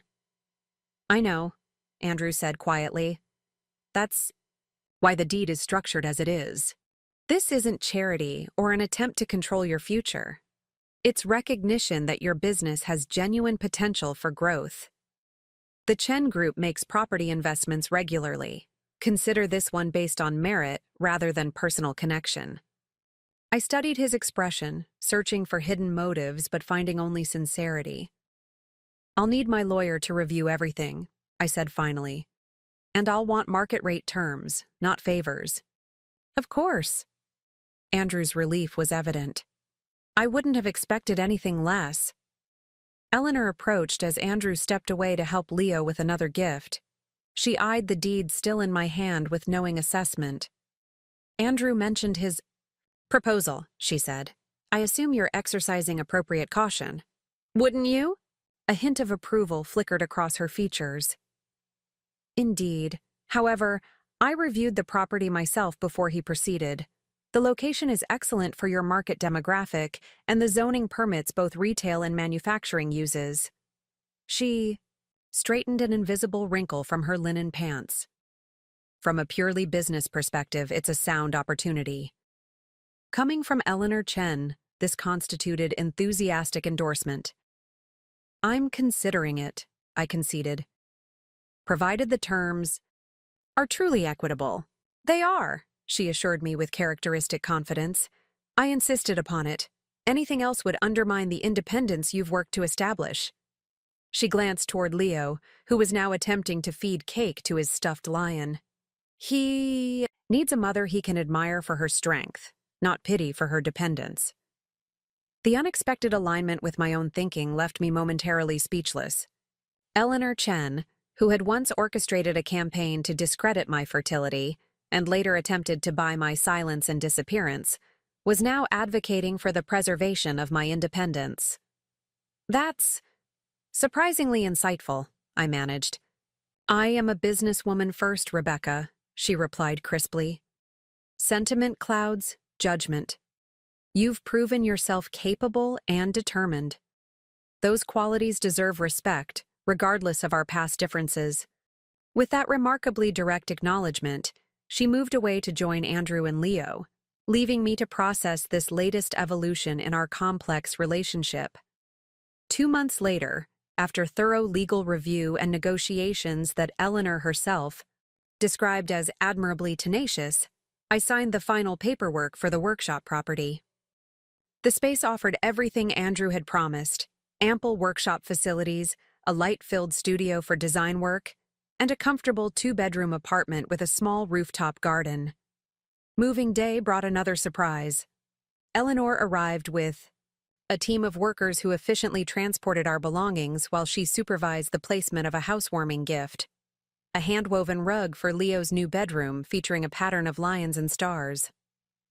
"It's custom-made," she explained, as the workers positioned it precisely in the center of the room. "Designed to coordinate with your aesthetic while incorporating elements Leo enjoys." The thoughtfulness of the gift perfectly aligned with my design sensibilities while celebrating Leo's current obsessions, demonstrated an attention to detail I wouldn't have expected from my former mother-in-law. "Thank you," I said, genuinely touched. "It's perfect for the space." Eleanor nodded briskly. "I've taken the liberty of arranging a small open house next month. Professional contacts who might appreciate your work. Obviously, you may decline if it conflicts with your schedule." The offer, equal parts presumptuous and potentially valuable, typified Eleanor's evolving approach. Still controlling, still orchestrating from behind the scenes, but now directing her considerable influence toward supporting my business rather than undermining my place in her son's life. "I'll check my calendar," I replied, accepting both the gesture and its limitations. "Leo has a pediatrician appointment that week." "Already noted," Eleanor said smoothly. "Andrew mentioned it. The event is scheduled for the following evening." She glanced around the half-unpacked apartment with assessing eyes. "You've created something commendable here, Rebecca, from rather inauspicious beginnings." Coming from Eleanor Chen, this constituted effusive praise. I accepted it with the grace it deserved, recognizing that we had both traveled considerable distance from our positions as adversaries. As she prepared to leave, Eleanor paused at the door. "Leo asks for you, you know, during his overnight visits. Andrew says he keeps a photograph of you beside his crib." Her expression softened fractionally. "That speaks to the security you've provided him despite the circumstances." "He asks for Nai too," I offered in return. "Shows me the jade pendant whenever he wears it home." A rare smile briefly transformed Eleanor's typically stern features. "Children have a remarkable capacity for embracing complexity. Perhaps we adults would do well to learn from them." With that philosophical parting, she swept out, leaving me to reflect on the unexpected journey that had brought us to this point of cautious mutual respect, a journey that had begun with her destructive lies about my fertility and evolved into something I could never have anticipated during those dark days after my separation from Andrew. That evening, as I tucked Leo into his new bedroom beneath a mobile of stars I'd crafted from reclaimed wood, I allowed myself to acknowledge how completely my life had transformed in just 18 months. From devastating loss had come unexpected growth. From betrayal had emerged new kinds of trust. From the ashes of one dream, I had built something stronger, more authentic, and entirely my own. "What do you think of your new room, little lion?" I asked as Leo's eyelids grew heavy. "Home," he murmured sleepily, one hand clutching his stuffed lion while the other patted my cheek. "Mama, home." Simple words that contained profound truth. We had found our way home, not to the place or life I had once expected, but to something built with greater intention and resilience. As I dimmed the lights and moved quietly toward the door, I caught sight of my reflection in the hallway mirror. I barely recognized the woman who gazed back at me. Stronger, more confident, tempered by hardship, but not diminished by it. The reflection of someone who had discovered that sometimes the most beautiful creations emerge from what appears irreparably broken. 3 years passed in a rhythm of growth and change. Leo transformed from a toddler into a preschooler, his personality emerging with each passing month, stubborn and creative like me, analytical and observant like Andrew. Renewed Beginnings evolved from a one-woman operation into a small but thriving business with 2 part-time assistants and a waitlist for custom commissions. The open house Eleanor had arranged shortly after our move had indeed connected me with valuable clients, launching Renewed Beginnings into Portland's high-end design world. My signature style, blending reclaimed materials with contemporary, aesthetics and occasional subtle nods to Chinese design elements, had found an enthusiastic market among environmentally conscious professionals with disposable income. Ms. Mitchell? My newest assistant, Zoe, poked her head into the design studio where I was sketching concepts for a dining set commissioned by a tech executive from Seattle. The preschool called. Leo's running a fever, and they'd like someone to pick him up. I glanced at my watch, mentally calculating the afternoon schedule. I had a client meeting in 40 minutes that couldn't be easily rescheduled. The woman was flying back to San Francisco tomorrow. "Let me try Andrew," I said, reaching for my phone. This was the reality of co-parenting, a constant negotiation of schedules and responsibilities. The call went straight to voicemail. He must be in court. Andrew had recently made partner at his law firm, specializing in international business law. I hesitated briefly before dialing Eleanor's number. Over the past 3 years, she had gradually assumed a more prominent role in Leo's life, often filling childcare gaps when neither Andrew nor I could adjust our work commitments. It was an arrangement that still occasionally made me uneasy, but had proven surprisingly functional. "Eleanor Chen," she answered crisply. "Eleanor, it's Rebecca. Leo's running a fever at preschool, and Andrew's unavailable. I have a client meeting." "I can't reschedule. What time does he need to be collected?"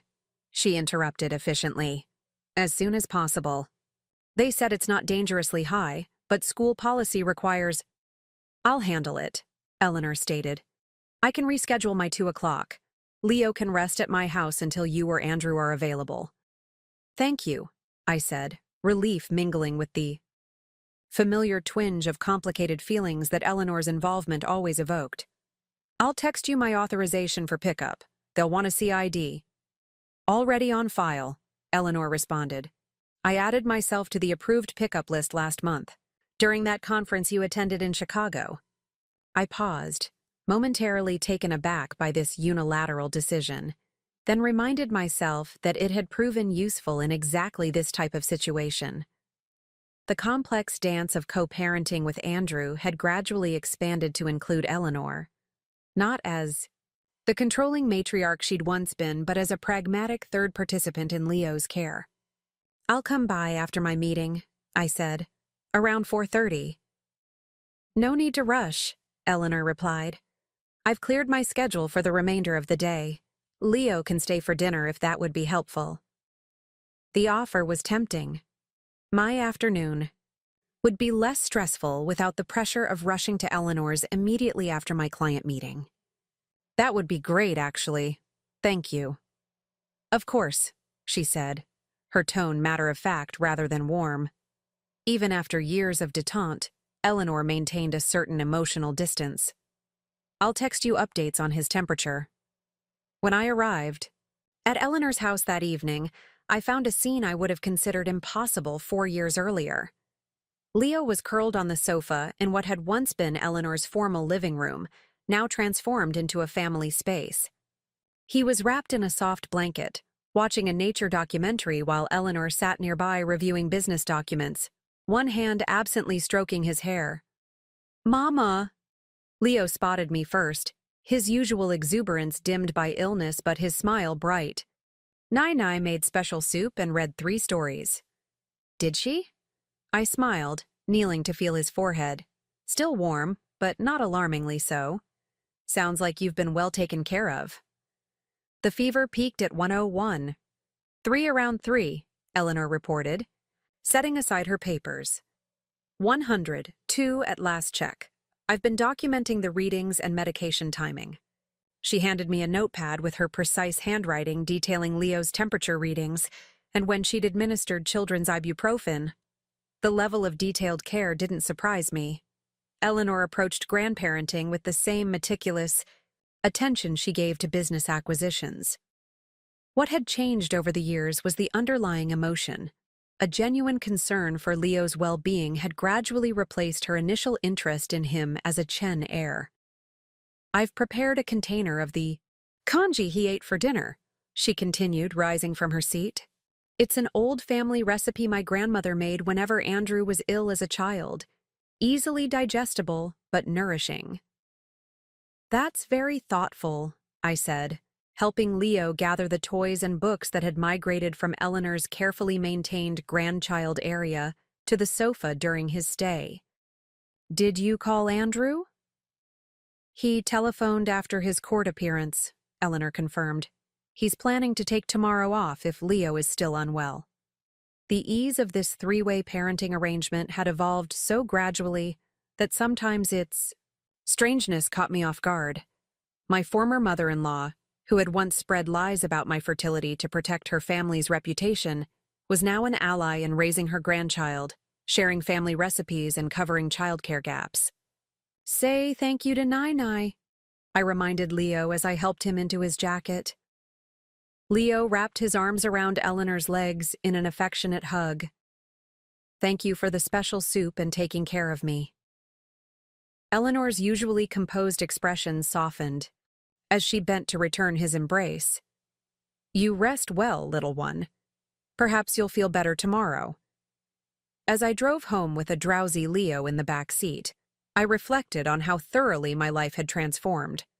The workshop and apartment had become a true home, filled with evidence of both my thriving business and Leo's expanding world. The wounds that had once seemed impossible to heal had gradually scarred over, leaving me stronger in the broken places. Mama, Leo's voice drifted from the back seat. Why doesn't Daddy live with us? The question, though not entirely unexpected, from a perceptive 4-year-old, still caught me by surprise. Well, sweetie, sometimes grown-ups can care about each other but still need to live in separate homes. Like Tyler's parents, he said, referencing a friend from preschool whose parents had recently separated. Something like that, I agreed, carefully navigating both the evening traffic and this delicate conversation. But just because Daddy and I live in different houses doesn't mean we don't both love you very, very much. I know that, Leo said, with the matter-of-fact confidence of a child who had never questioned his parents' love. But Tyler's daddy only comes on weekends. My daddy comes lots of times, and sometimes I go to his house, and sometimes we all have dinner together. That's right, I confirmed, relieved by his positive framing. Every family is a little different. Ours includes me and Daddy and Nai, all working together to take care of you, even though we live in different houses. Leo considered this for a moment. And Diane and Marcus and Tanya, he added, naming the extended network of pseudo-family, members who had been part of his life since infancy. Yes, them too, I said, smiling at his inclusive understanding of family. We have a pretty amazing group of people who care about us, don't we? Uh-huh. His voice was growing drowsy again. I like our family even if it's different. I like our family too, I said softly, catching his eyes drifting closed in the rearview mirror. Very much. The next morning, Leo's fever had broken, but I kept him home from preschool as a precaution. I rearranged my schedule to work from the apartment, setting him up with quiet activities while I reviewed design proposals at the kitchen table. Around noon, Andrew stopped by with soup from Leo's favorite restaurant and a new picture book about lions. You didn't need to take the whole day off, I said as we watched Leo napping on the sofa, the new book clutched to his chest. His fever broke overnight. I wanted to, Andrew replied, his expression softening as he regarded our sleeping son. Court preparation can wait. In the 4 years since our separation, Andrew had undergone a transformation almost as significant as my own.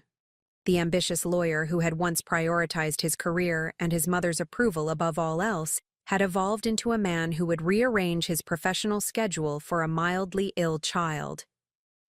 The change wasn't sudden but incremental, small decisions, that gradually formed a new pattern. He asked about our living arrangements yesterday, I mentioned quietly. Wanted to know why you don't live with us. Andrew's expression registered surprise followed by thoughtful consideration. What did you tell him? The simplified version, that grown-ups can care about each other but still need separate homes. How did he take it? Better than I expected, I admitted. He actually seems pretty content with our arrangement, especially compared to classmates with more traditionally separated parents.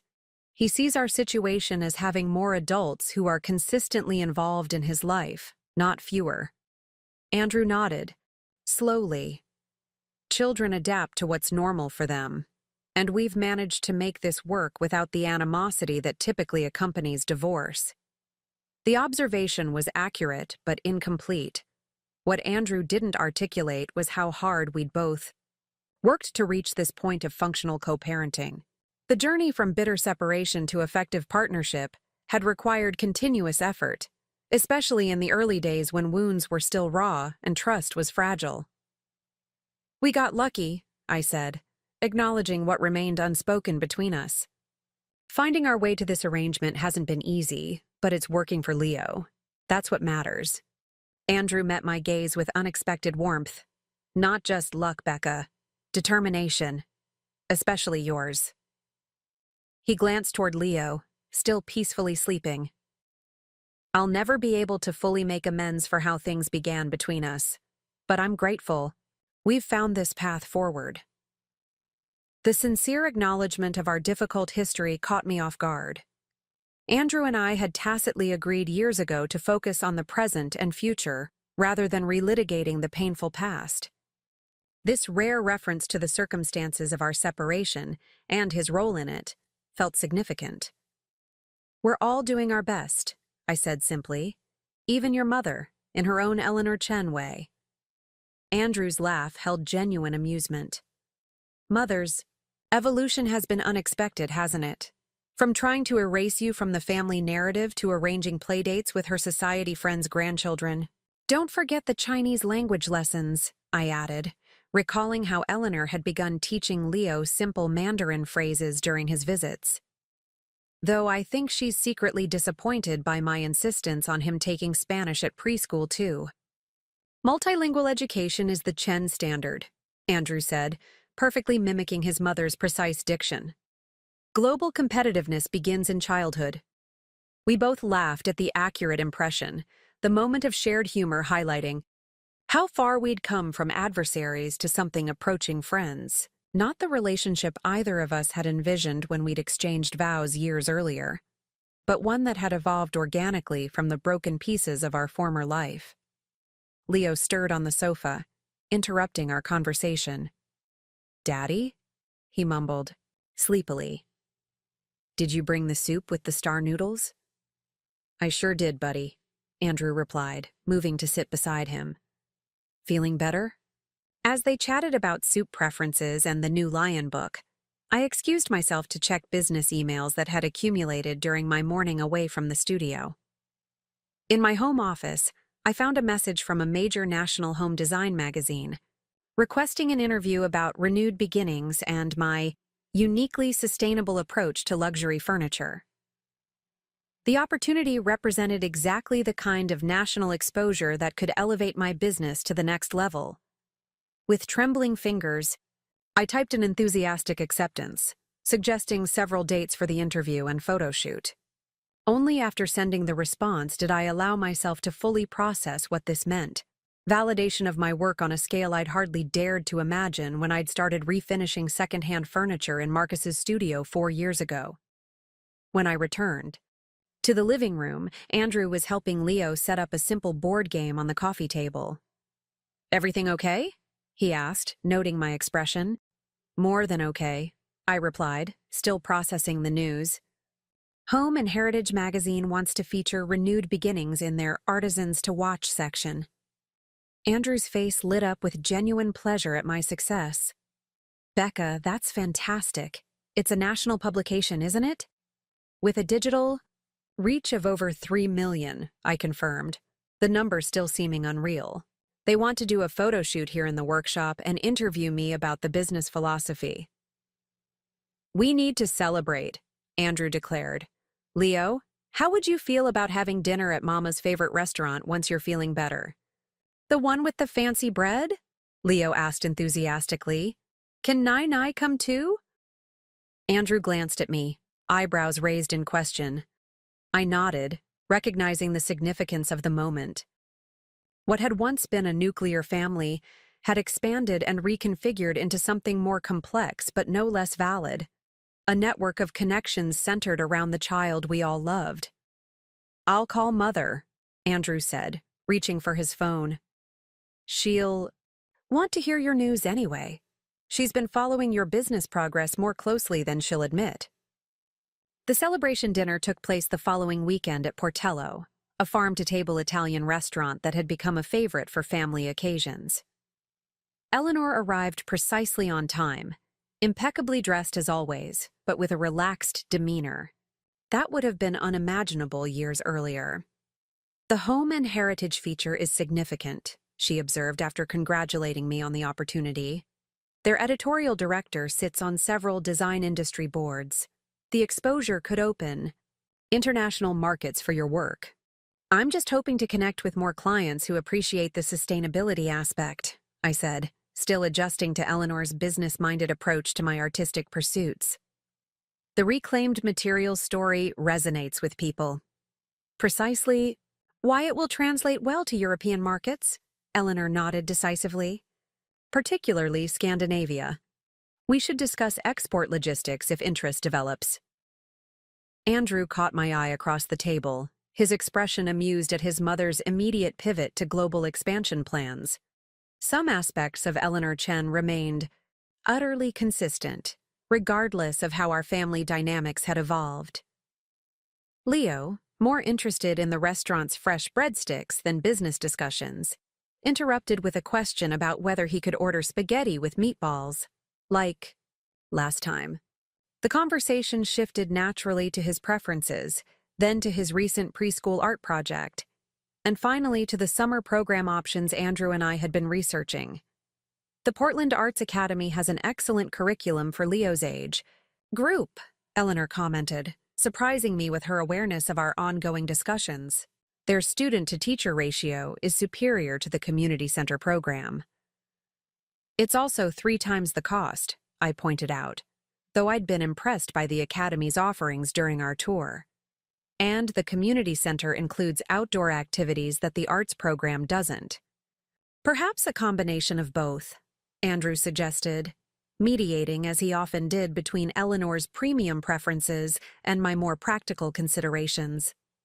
"The arts program in the mornings? Community center in the afternoons?" The collaborative problem-solving continued throughout dinner, the 3 adults in Leo's life working through logistical challenges and weighing options with surprising harmony. By dessert, we had outlined a summer schedule that balanced enrichment activities with simple playtime, accommodated our various work commitments, and remained within the budget constraints I insisted upon maintaining despite Andrew's offers, to cover additional expenses. "This is nice," Andrew observed quietly as Eleanor took Leo to examine the restaurant's small fountain in the courtyard after dinner. "The 4 of us, figuring things out together." "It is," I agreed, watching Eleanor point out the different coins in the fountain water to an attentive Leo. "Still surreal sometimes, but nice." "Do you ever wonder?" Andrew began, then hesitated. "Never mind." "What?" I prompted, curious about his uncharacteristic reluctance. Andrew's expression turned reflective. "Do you ever wonder how things might have been different? If Mother hadn't interfered, if I'd been honest about the vasectomy, if we'd handled everything differently from the beginning?" The question pierced through the comfortable reality we'd constructed, reminding me of the painful foundation upon which our current arrangement was built. "Sometimes," I admitted. "But then I look at what we've created from that difficult start, and it's hard to wish for a different path." Andrew nodded slowly. "I've been thinking about that lately. How sometimes the worst moments in our lives lead to growth that wouldn't have happened otherwise." He glanced toward Eleanor and Leo, now returning to our table. "I'm not sure I would have ever established proper boundaries with Mother if everything hadn't fallen apart the way it did." The insight was profound coming from Andrew, who had rarely acknowledged the unhealthy dynamics that had contributed to our marriage's dissolution. And I might never have discovered what I was truly capable of building on my own, I added. A comfortable silence settled between us as Leo climbed back into his chair, chattering excitedly about the fountain's mechanical workings that Eleanor had explained in detail. The conversation shifted naturally to Leo's recent fascination with how things worked, a trait Andrew claimed came from the Chen side of the family, while I maintained it reflected my furniture-making interests. The evening concluded with plans for Leo to spend the following weekend at Andrew's apartment, where they would continue work on the model airplane they'd been constructing together.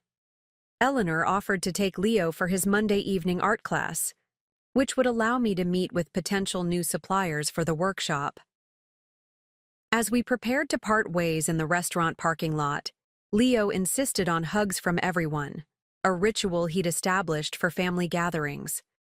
Eleanor bent to receive her hug with the careful dignity that characterized even her most affectionate moments, while Andrew lifted Leo for a playful spin that produced delighted giggles. "I'll see you Friday for the handoff," Andrew confirmed, as he helped Leo into my car. "Good luck with the magazine interview preparations." "And do send me the interviewer's credentials beforehand," Eleanor added, ever practical. "I have contacts at the publication who can ensure you're working with someone reputable." I smiled at her characteristic blend of helpfulness and control. "I'll forward the details tomorrow," I promised, knowing that Eleanor's network might indeed prove useful in maximizing the opportunity. As I drove home with a sleepy Leo in the back seat, I reflected on the strange alchemy that had transformed bitter adversaries into functional partners. The journey hadn't been linear or simple, but it had brought us to a place where Leo could grow surrounded by adults who set aside past grievances for his benefit. The magazine feature exceeded all expectations. The photographer captured not only my furniture pieces, but the workshop itself, the organized chaos of creation, the wall of salvaged materials waiting for transformation, the sketches and mood boards that documented my design process. The interview delved deep into the philosophy behind renewed beginnings, exploring how personal reinvention had influenced my approach to giving discarded objects new life and purpose. There's something powerful about recognizing the beauty in what others have thrown away, I explained to the reporter as we walked through my collection of materials. These pieces have history, character, stories embedded in their grain. My job is to honor that history while creating something that belongs in the present. When the article was published 3 months later, orders flooded in from across the country. My website crashed twice before Zoe's partner, a web developer, implemented upgrades to handle the increased traffic. I hired 2 additional assistants, expanded workshop hours, and still found myself with a wait list that stretched 6 months for custom pieces. The success brought both opportunities and challenges. Larger retailers approached with licensing offers that would have put my designs into mass production, a prospect that conflicted with my commitment to handcrafted, sustainable practices. Competitors began producing inspired by pieces that mimicked my aesthetic without the careful material sourcing or quality craftsmanship. "You need trademark protection," Eleanor declared during one of our now regular family dinners, "and a more robust legal framework for the business entity. The sole proprietorship structure is insufficient given your current market position." For once, Andrew aligned completely with his mother's assessment. "She's right, Becca. The business has outgrown its original structure. You should consider incorporation, especially with the potential liability issues as you hire more employees." Their concern, while business-focused, reflected genuine support for the enterprise I'd built. By dessert, Eleanor had arranged a consultation with a business attorney specializing in creative industries, and Andrew had offered to review any contracts before I signed them. The evolution of renewed beginnings from personal healing project to legitimate business enterprise paralleled the evolution of our unique family structure. As Leo approached his 5th birthday, the awkwardness, that had once characterized our interactions had given way to a comfortable rhythm of shared responsibilities and mutual respect. Ms. Mitchell? Zoe knocked on my office door one afternoon as I was reviewing material samples for a commissioned conference table. There's someone here to see you. She doesn't have an appointment. I glanced at my calendar, already packed with meetings and design reviews. Did she say what it's regarding? She said to tell you she's from Architectural Harmony magazine. They're doing a follow-up piece on artisans featured in competing publications, and she was hoping for a brief tour. The unexpected press opportunity was tempting, but something about the unscheduled visit triggered my caution. After years of dealing with Eleanor Chen, I'd developed a healthy skepticism toward seemingly convenient coincidences. Did she leave a card or credentials? Zoe shook her head. Just said she was on a tight deadline and hoped to catch you between appointments. Tell her I'm unavailable without a scheduled interview, I decided. She can contact me through the proper channels on the website if she's legitimate. The caution proved warranted when Zoe returned looking troubled. She got really pushy when I said you weren't available. Started taking photos of the showroom with her phone until I asked her to leave. She handed me a business card. This doesn't look real. The website address doesn't match the magazine name. I examined the card, immediately noticing the inconsistencies Zoe had pointed out. A quick internet search confirmed my suspicions. No legitimate publication by that name existed, and the woman's credentials were fabricated. Corporate espionage, Eleanor pronounced when I mentioned the incident during Leo's weekend handoff. Likely from that manufacturer in Seattle that's been copying your design elements. Isn't that a bit dramatic? I asked, amused by her immediate leap to industrial skullduggery. It could just be an overeager freelancer trying to get a story. Eleanor's expression remained serious. The larger your market share grows, the more attention you'll attract. Not all of it benign. You should implement stronger security protocols for the workshop and restrictive visitor policies. I started to dismiss her concerns as typical. Eleanor overreaction, then paused, remembering how her business acumen had proven correct more often than not over the years. I'll review our procedures, I conceded. Maybe install a better security system. Andrew, arriving to collect Leo for their weekend together, caught the tail end of our conversation. Security system for what? Becca had an unauthorized visitor attempting to gather competitive intelligence, Eleanor explained before I could downplay the situation. The business requires proper protection now that it's gained significant market visibility. To my surprise, Andrew immediately sided with his mother. She's right. Success attracts attention, some of it unwelcome. My firm handles intellectual property cases for designers. I've seen how quickly unique concepts can be appropriated without proper safeguards. Their united front of concern was touching, if somewhat excessive. I'll look into better security, I promised, mainly to ease their worry. And be more careful about unscheduled visitors. Good, Eleanor said with characteristic briskness. Now, Leo has his violin recital next Thursday. I've adjusted my schedule to attend, but the timing conflicts with the school's parent-teacher conferences. And just like that, we transitioned from business security to managing Leo's increasingly complex calendar of activities. The mundane logistics that had become the foundation of our unusual family dynamic. As I watched Andrew help Leo load his weekend bag into the car, I was struck by how completely our shared priorities had realigned around Leo's well-being. The pain and betrayal that had once defined our relationship had gradually been replaced by a pragmatic partnership, focused entirely on giving our son stability and support from all sides. Eleanor lingered after Andrew and Leo departed, an unusual deviation from her typically efficient schedule. The business lawyer I recommended will be contacting you next week, she said, adjusting her immaculate silk scarf. He's prepared several entity structure options for your consideration.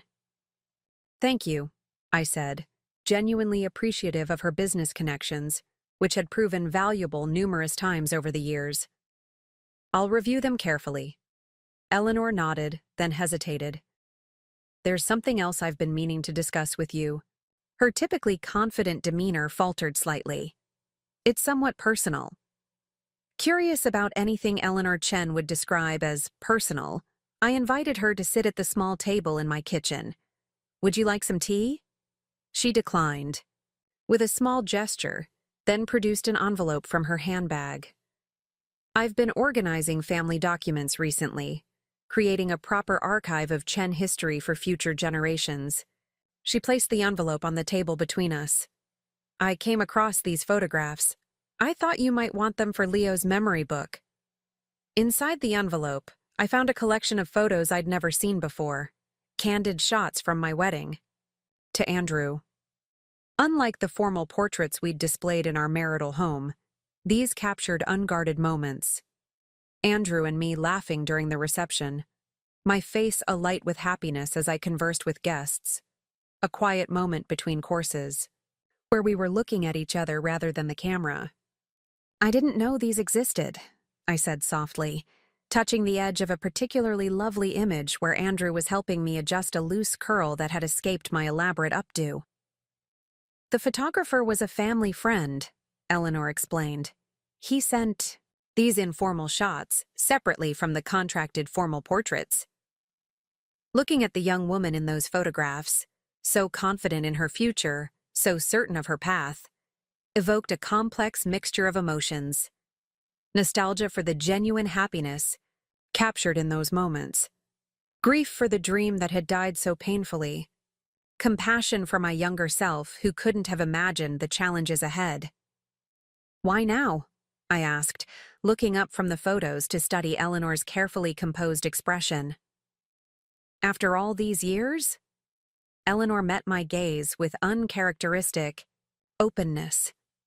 Because enough time has passed, because Leo deserves to know that his parents' beginning was founded in genuine feeling, whatever came afterward. She straightened her already perfect posture. And because I've come to regret certain choices I made that contributed to the dissolution of your marriage.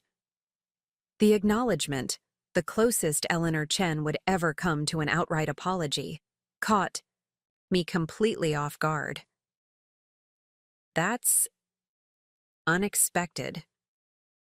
Watching you rebuild your life with such determination has been educational, she continued, her tone matter-of-fact despite the personal nature of her words. You've proven yourself to be far more resilient and capable than I initially assessed. An error in judgment I rarely make in business contexts. I couldn't help but smile at her characteristically Eleanor way of expressing respect, framing it as correcting a strategic miscalculation rather than an emotional reconciliation. High praise, coming from you. Simply accurate observation, she replied, rising to indicate the conversation's conclusion. The photographs belong in Leo's history. The past, however complicated, is still part of his story. As I walked her to the door, I was struck by how thoroughly our relationship had transformed. From bitter adversaries to wary allies to something approaching mutual respect. Not friendship, exactly, but a recognition of each other's place in the family constellation we'd created around Leo. Eleanor, I said as she prepared to leave, thank you for the photos and for evolving your perspective.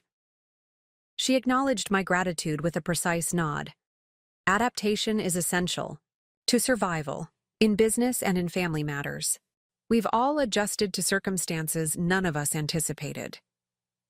With that quintessentially Eleanor blend of personal insight and business principle, she departed, leaving me with a collection of photographs that captured a happiness that had been real, however fleeting, and a renewed appreciation for how far we'd all traveled from those optimistic beginnings. That evening, as I added the photographs to Leo's memory book, I reflected on the strange journey that had brought me here, to a life I could never have imagined when those wedding pictures were taken, but one that had proven more authentic and empowering than the path I'd originally envisioned. Not despite the challenges that had reshaped my course, but because of them. 8 years had passed since that life-altering day when I discovered my pregnancy just as my marriage crumbled. Leo was now a vibrant 10-year-old with Andrew's analytical mind, my creative spirit, and a confidence entirely his own. The morning of Leo's school art showcase began like many others in our household. A carefully choreographed dance of breakfast preparation, last-minute homework review, and the hunt for perpetually misplaced shin guards for afternoon soccer practice. "Mom, have you seen my blue sketchbook? The one with the tiger drawing?" Leo called from his bedroom, his voice carrying the distinct note of pre-event anxiety. The showcase had been the focus of his attention for weeks, his painstakingly created, mixed-media forest scene selected as one of only 4 fifth-grade pieces to be displayed. "Check your portfolio case by the door," I replied, pouring coffee into a travel mug while simultaneously signing the permission slip for next week's Science Museum field trip. "I put it there last night after you finished the border." Leo appeared, in the kitchen doorway, portfolio and sketchbook in hand, relief evident on his face. "Found it. Do you think Dad and Nai will like it?" "They'll love it," I assured him, recognizing the importance of his entire family's approval. Nai already asked if she could have it for her office after the showcase ends. This information visibly pleased him. Eleanor's office walls, once adorned exclusively with traditional Chinese art and family photographs, now featured a rotating gallery of Leo's creative output, a tangible symbol of how thoroughly her priorities had shifted over the years. "We should probably leave in 10 minutes, I said, checking the time. "Dad's meeting us there, right?" Leo nodded, carefully placing his portfolio by the door before returning to finish his breakfast. "He said he's bringing Mr. Phillips too." I paused momentarily at the mention of James Phillips, Andrew's colleague who had gradually become a significant presence in his life over the past year. The transition from seeing Andrew as my ex-husband to acknowledging him as someone building a new relationship had been an unexpected emotional hurdle, despite the years of separation between us. "That's nice," I managed with genuine positivity. James had proven himself thoughtful and engaged with Leo, careful to respect established boundaries while building his own connection with my son. He mentioned wanting to see your work. The art showcase transformed the elementary school gymnasium into a surprisingly sophisticated gallery space. Each grade level had its own section, with the 5th graders' mixed media projects commanding the center area. Leo's forest scene, a layered creation combining painting, collage, and small found objects, drew consistent attention from circulating parents and teachers. "Remarkable texture on the tree bark," observed Ms. Moore, Leo's art teacher, as we stood before his display. "Leo has a natural understanding of how different materials can create depth. The recycled elements show real creative problem-solving." I smiled at the familiar terminology. Concepts I used daily in my furniture design had clearly influenced Leo's artistic vocabulary. He's been experimenting with material combinations since he could hold a glue stick. "It shows," she replied, warmly. "The apple doesn't fall far from the tree with artistic talent." Andrew arrived with James just as the official program began, both men in business attire that suggested they'd come directly from court or client meetings. Leo spotted them immediately, waving enthusiastically from where he sat with his classmates. "Sorry we're cutting it close," Andrew murmured as they joined me in the parent seating area. "Mediation ran long." "You're here," I assured him. That's what matters to Leo. Eleanor arrived moments later, impeccably dressed as always, but noticeably relaxed compared to her former rigid formality. She nodded acknowledgement to several parents who recognized her from school events and fundraisers before taking the seat I'd saved beside me. "Traffic was abysmal," she remarked, adjusting her silk scarf. "I presume I haven't missed Leo's project?" "Just in time," I confirmed. "They're going in alphabetical order by first name, so he'll be somewhere in the middle." As we sat through the principal's opening remarks and the first few student presentations, I found myself marveling at the tableau we presented: ex-husband and his partner, former mother-in-law, and me, all united by genuine pride in the child who connected us. What had once been a fractured family unit had reassembled itself into something different but equally valid, held together by mutual respect and shared purpose rather than traditional structure. When Leo's turn came to present his project, he stepped forward with confidence that made my heart swell. Gone was the shy toddler who had once hidden behind my legs at public gatherings. In his place stood a self-assured young artist, articulating his creative process with clarity and enthusiasm. I wanted to show how forests are actually many layers working together, he explained to the attentive audience. The trees, the undergrowth, the animals, even the decomposing logs, they're all connected in this big system. So I used different materials for each layer to show how they're separate, but part of the same community. His choice of metaphor wasn't lost on me. The parallel to our own unconventional family structure was striking, if unconscious on his part.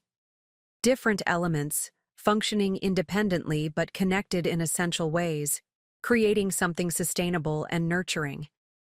After the formal presentations concluded, families circulated through the displayed artwork. Leo proudly guided our group to his forest scene, pointing out details and explaining techniques to an attentive Eleanor and genuinely interested James. Andrew caught my eye over Leo's head, his expression reflecting the same bittersweet pride. I felt gratitude for our son's confidence and resilience, recognition of how far we'd all come from those painful early days. The school's arts program has improved significantly since I joined the fundraising committee, Eleanor observed as we examined the other fifth-grade projects. The new kiln and printmaking equipment have expanded the students' technical capabilities considerably. I smiled at her characteristic blend of pride and practical assessment. Eleanor's involvement in Leo's school had evolved from occasional appearances at major events to active participation in development committees and fundraising initiatives. Her business acumen and extensive network had proven valuable assets. For the chronically underfunded arts programs she now championed with surprising passion. The spring auction exceeded the target by nearly 40%, she continued, lowering her voice slightly. I've suggested earmarking the surplus for scholarships to the Summer Arts Intensive. Leo mentioned several classmates with notable talent whose families might find the tuition prohibitive. This consideration for students beyond Leo, this awareness of broader community needs, represented perhaps the most remarkable evolution in Eleanor Chen. The woman who had once viewed the world exclusively through the lens of Chen family, Advantage now regularly advocated for expanded access and opportunities for Leo's peers from all socioeconomic backgrounds. That's an excellent idea, I agreed. Let me know if the committee needs additional support from local businesses. I've been meaning to donate a custom piece for the next auction anyway. Our conversation was interrupted by Leo's excited return. Ms. Moore said we can take our projects home after next week's open house, he reported, bouncing slightly with barely contained energy. But I told her Nai wanted mine for her office, if that's okay. More than okay, Eleanor assured him, her usual reserve softening as it always did in direct interactions with her grandson. I've already selected the perfect spot, where clients will see it immediately upon entering. Leo beamed at this confirmation of his artwork's important placement before turning to Andrew and James. Dad, can we still get ice cream before soccer practice? If your mom says it's all right, Andrew deferred, our years of co-parenting having established clear protocols around schedule adjustments. I checked the time. Quick stop only. You still need to change before practice. As our unusual family group moved toward the exit, we were stopped by Tyler's mother, a PTA officer who had initially been coolly distant toward our non-traditional arrangement, but had gradually warmed as Leo and Tyler's friendship deepened. I wanted to thank you all for your contributions to the arts program, she said, her gaze moving between Eleanor and me. The committee has accomplished so much this year with your help. It's been a collaborative effort, I replied diplomatically. knowing that Eleanor's substantial financial contributions had been matched by my donation of design services for the renovated art room. Well, the showcase certainly reflects that investment, she continued. I'm hosting a small gathering for committee members next Saturday evening. I'd love for you both to attend. She hesitated briefly before adding, partners welcome, of course, with a polite nod toward Andrew and James. The casual inclusion, the assumption that we functioned as a unit despite our unconventional configuration, struck me as a significant shift from the carefully separate invitations we'd received in earlier years. Thank you. We'll check our calendars, Eleanor responded smoothly, her social polish undiminished by the complexities of our family structure. Outside in the parking lot, final arrangements were made for Leo's afternoon schedule: ice cream, with Andrew and James, soccer practice where I would collect him, then dinner at Eleanor's where she promised to help with his science project research while I attended a late client meeting. As I watched Leo climb into Andrew's car, chattering animatedly about his project's reception, I was struck by how completely our shared priorities had transcended the painful circumstances of our past.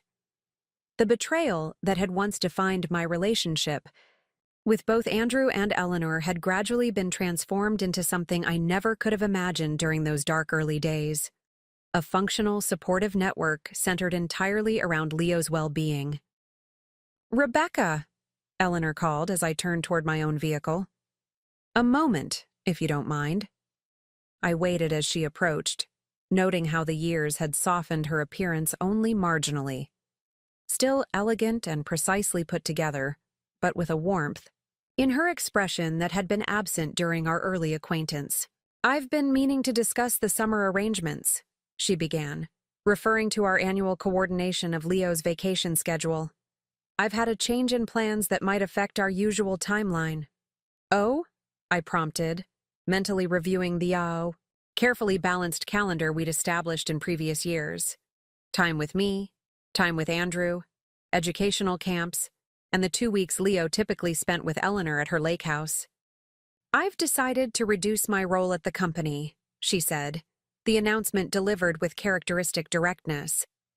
Effective next month, I'll be transitioning to advisory board status rather than active management. The revelation caught me completely by surprise. Eleanor Chen, stepping back from the family business she had built into an international enterprise, seemed as unlikely as the sun deciding to rise in the west. That's significant, I managed, processing the implications. Is everything all right? Perfectly fine, she assured me. Simply a matter of priorities at this stage of life.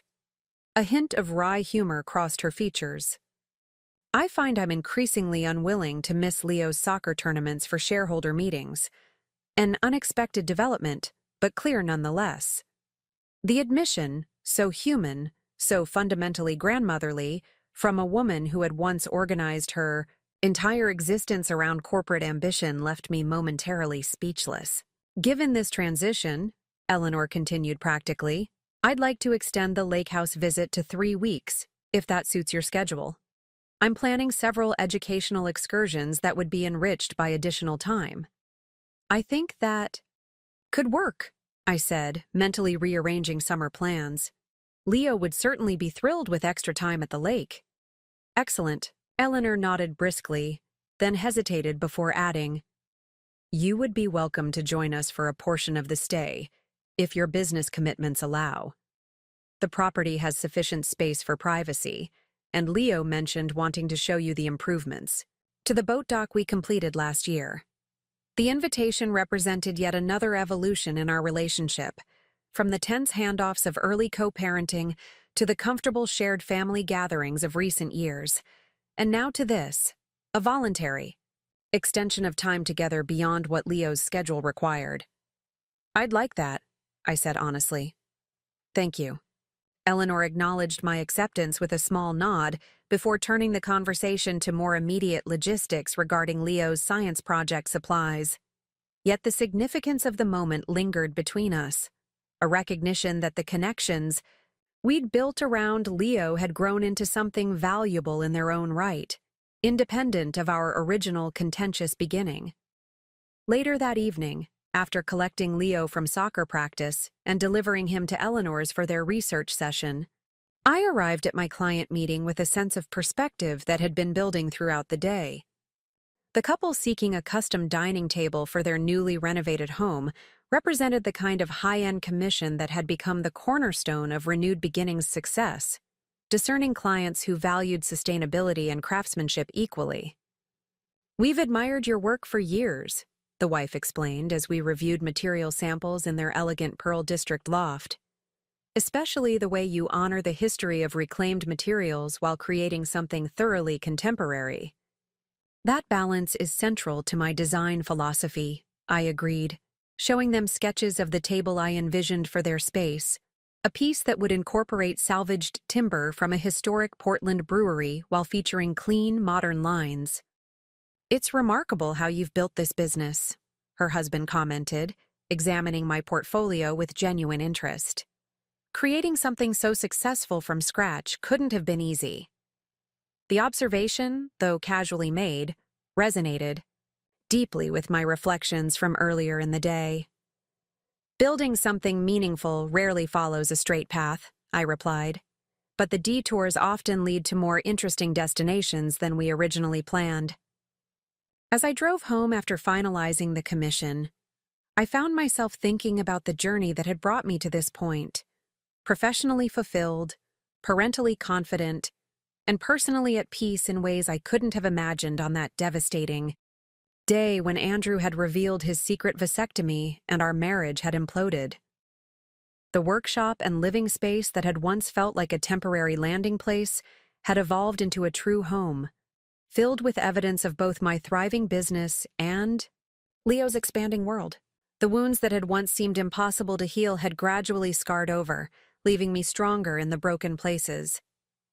When I arrived home, I found a text message from Andrew with photos from the ice cream outing, Leo with a precariously balanced triple scoop, James helping him salvage the melting creation, both of them laughing at the improvised solution involving multiple napkins and quick reflexes. "He had a great time," Andrew had written. "James suggested rock climbing this weekend, if you're on board. Said he noticed Leo has natural balance from all that tree climbing at Eleanor's lake house. The easy communication, the thoughtful observations about our son, the respectful inclusion of me in planning activities, all of it reflected how thoroughly our relationship had transformed from bitter adversaries to effective co-parents to something approaching friends." I texted back my agreement about the rock climbing, then added a photo I'd taken of Leo proudly standing beside his art project. Andrew responded almost immediately with a thumbs-up emoji and, "Artist genes definitely come from your side." The simple exchange, mundane in its content but profound in what it represented, brought a smile as I prepared for bed. From my nightstand, I picked up the small wooden box Eleanor had given me on Leo's 5th birthday, an exquisite piece of Chinese craftsmanship that had been in the Chen family for generations. "For keeping treasured memories," she had explained when presenting it, an olive branch disguised as a practical gift. Inside, I kept the mementos that marked significant moments in our unconventional family journey: Leo's hospital bracelet, the first family court document that established our co-parenting agreement, the business card from my first major commission, the program from Leo's kindergarten graduation, where Andrew and Eleanor had sat beside me in unexpected harmony. I added the showcase program to this collection, another marker in our ongoing evolution. As I closed the box, my phone chimed with a text from Eleanor. "Leo has completed his research with excellent focus. We've organized his findings according to scientific method principles. He's now asleep in the guest room that he insists on calling his room. You're welcome to collect him in the morning before school if that suits your schedule." The message concluded with a photograph of Leo curled up in the bedroom that had indeed gradually transformed from Eleanor's formal guest suite into a personalized space filled with his belongings: books, sports equipment, the telescope Andrew had given him for his birthday, and walls adorned with framed examples of his artwork that Eleanor had professionally mounted. I texted back my thanks and confirmed I'd pick him up in the morning, then added, "The showcase was wonderful today. Thank you for all you've done to support the arts program at his school." Eleanor's response came promptly. "His talent deserves proper nurturing, as does all potential, regardless of circumstance." The philosophical observation, so different from the rigid status consciousness that had once characterized her worldview, was followed by a brief addendum. "The Chen Gallery Board meets next week. Your name has been suggested for the vacant seat. Would you be interested?" The invitation to join the board of Portland's most prestigious private art gallery, an institution Eleanor had helped establish decades earlier, represented the ultimate acknowledgement of my place in the creative community. More significantly, it marked Eleanor's public recognition of my professional accomplishments independent of my former connection to the Chen family. "I'd be honored," I replied simply. "Thank you for thinking of me." As I set my phone aside and turned out the light, I reflected on the strange alchemy that had transformed devastating loss into unexpected growth, a process not unlike the furniture restoration that had become my livelihood and passion. What had begun as a desperate attempt to survive had evolved into something more authentic and meaningful than the life I had originally planned. The journey hadn't been linear or simple. There had been setbacks along the way, moments when old wounds reopened, when boundaries needed reinforcement, when Andrew's growing relationship with James required adjustments to our co-parenting rhythm. Yet, through it all, we had somehow managed to keep Leo's well-being at the center, allowing our shared commitment to his happiness to guide us through complicated emotional terrain. Morning arrived with the familiar sounds of Portland rain against the windows and my phone alarm playing the gentle melody I'd selected years ago. As I prepared for the day ahead, client meetings, workshop supervision, Leo's afternoon dentist appointment, I found myself looking forward to the future with genuine optimism. At 41, I had built a life that bore little resemblance to what I'd envisioned during my marriage to Andrew, yet felt infinitely more authentic. Renewed Beginnings had grown from a desperate side gig into a nationally recognized brand with a waiting list for commissioned pieces. My relationship with Leo was strong and secure, built on openness and resilience rather than conventional family structure. Even my connections with Andrew and Eleanor had evolved into something productive, and in their own way, nurturing.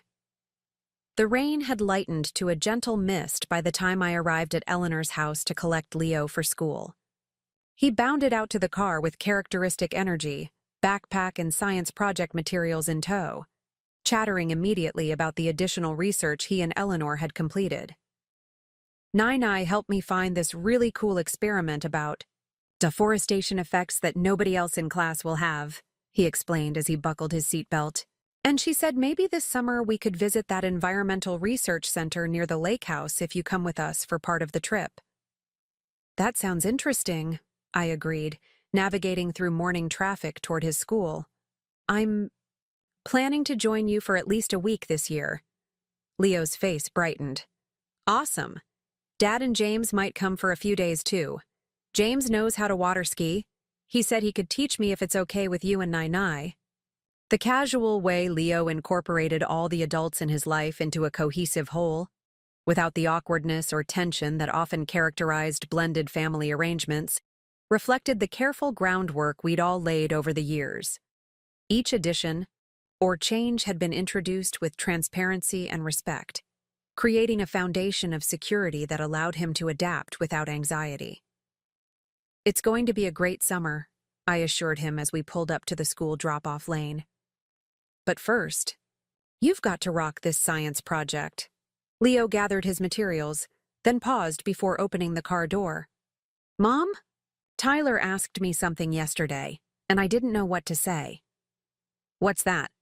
I prompted, curious about his sudden seriousness.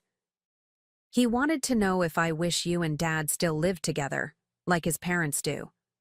Leo's expression was thoughtful, rather than troubled. "I told him I don't really think about it that way. Our family just works differently, but it still works great. Was that okay to say? The simple wisdom in his response caught me off guard, a lump forming in my throat as I recognized how completely he had internalized the lessons we'd tried to model. That family comes in many forms, that love and support matter more than conventional structure. That was perfect, I managed, reaching over to squeeze his hand. Absolutely perfect. He flashed a quick smile before hopping out of the car. Cool. See you after school. Don't forget we're supposed to bring cupcakes for Emma's birthday tomorrow. And with that mundane reminder, the ordinary stuff of parenting that anchored our extraordinary journey, he was gone, racing toward the school entrance where friends waited, secure in the knowledge that his unconventional family had created something stable and loving around him, despite, or perhaps because of its broken beginning. As I pulled away from the curb, my phone rang through the car speakers, Zoe calling from the workshop with questions about an incoming lumber delivery. The day was unfolding with its usual mix of parenting logistics and business demands, the carefully calibrated balance I'd established over years of single motherhood and entrepreneurship. Yet beneath the routine tasks lay a profound appreciation for how thoroughly my life had transformed since that devastating moment when Andrew had revealed his betrayal and my world had collapsed. Like the discarded materials I transformed in my workshop, what had initially seemed broken beyond repair had instead become the foundation for something stronger and more authentic than what had existed before. My mother-in-law's lies about my fertility, intended to protect her son and family reputation, had inadvertently set me on a path to discovering my own resilience and creativity. The pregnancy announcement that had changed everything had indeed transformed our lives, just not in the way any of us could have anticipated. The irony wasn't lost on me as I headed toward the workshop to begin another day of turning cast-off materials into things of beauty and purpose. Sometimes the most profound transformations begin with devastating loss. Sometimes the most authentic lives emerge from the ruins of carefully constructed facades. And sometimes, the family you build from the ashes of broken dreams proves stronger than anything you could have originally imagined. Up next, you've got 2 more standout stories right on your screen. If this one hit the mark, you won't want to pass these up. Just click and check them out.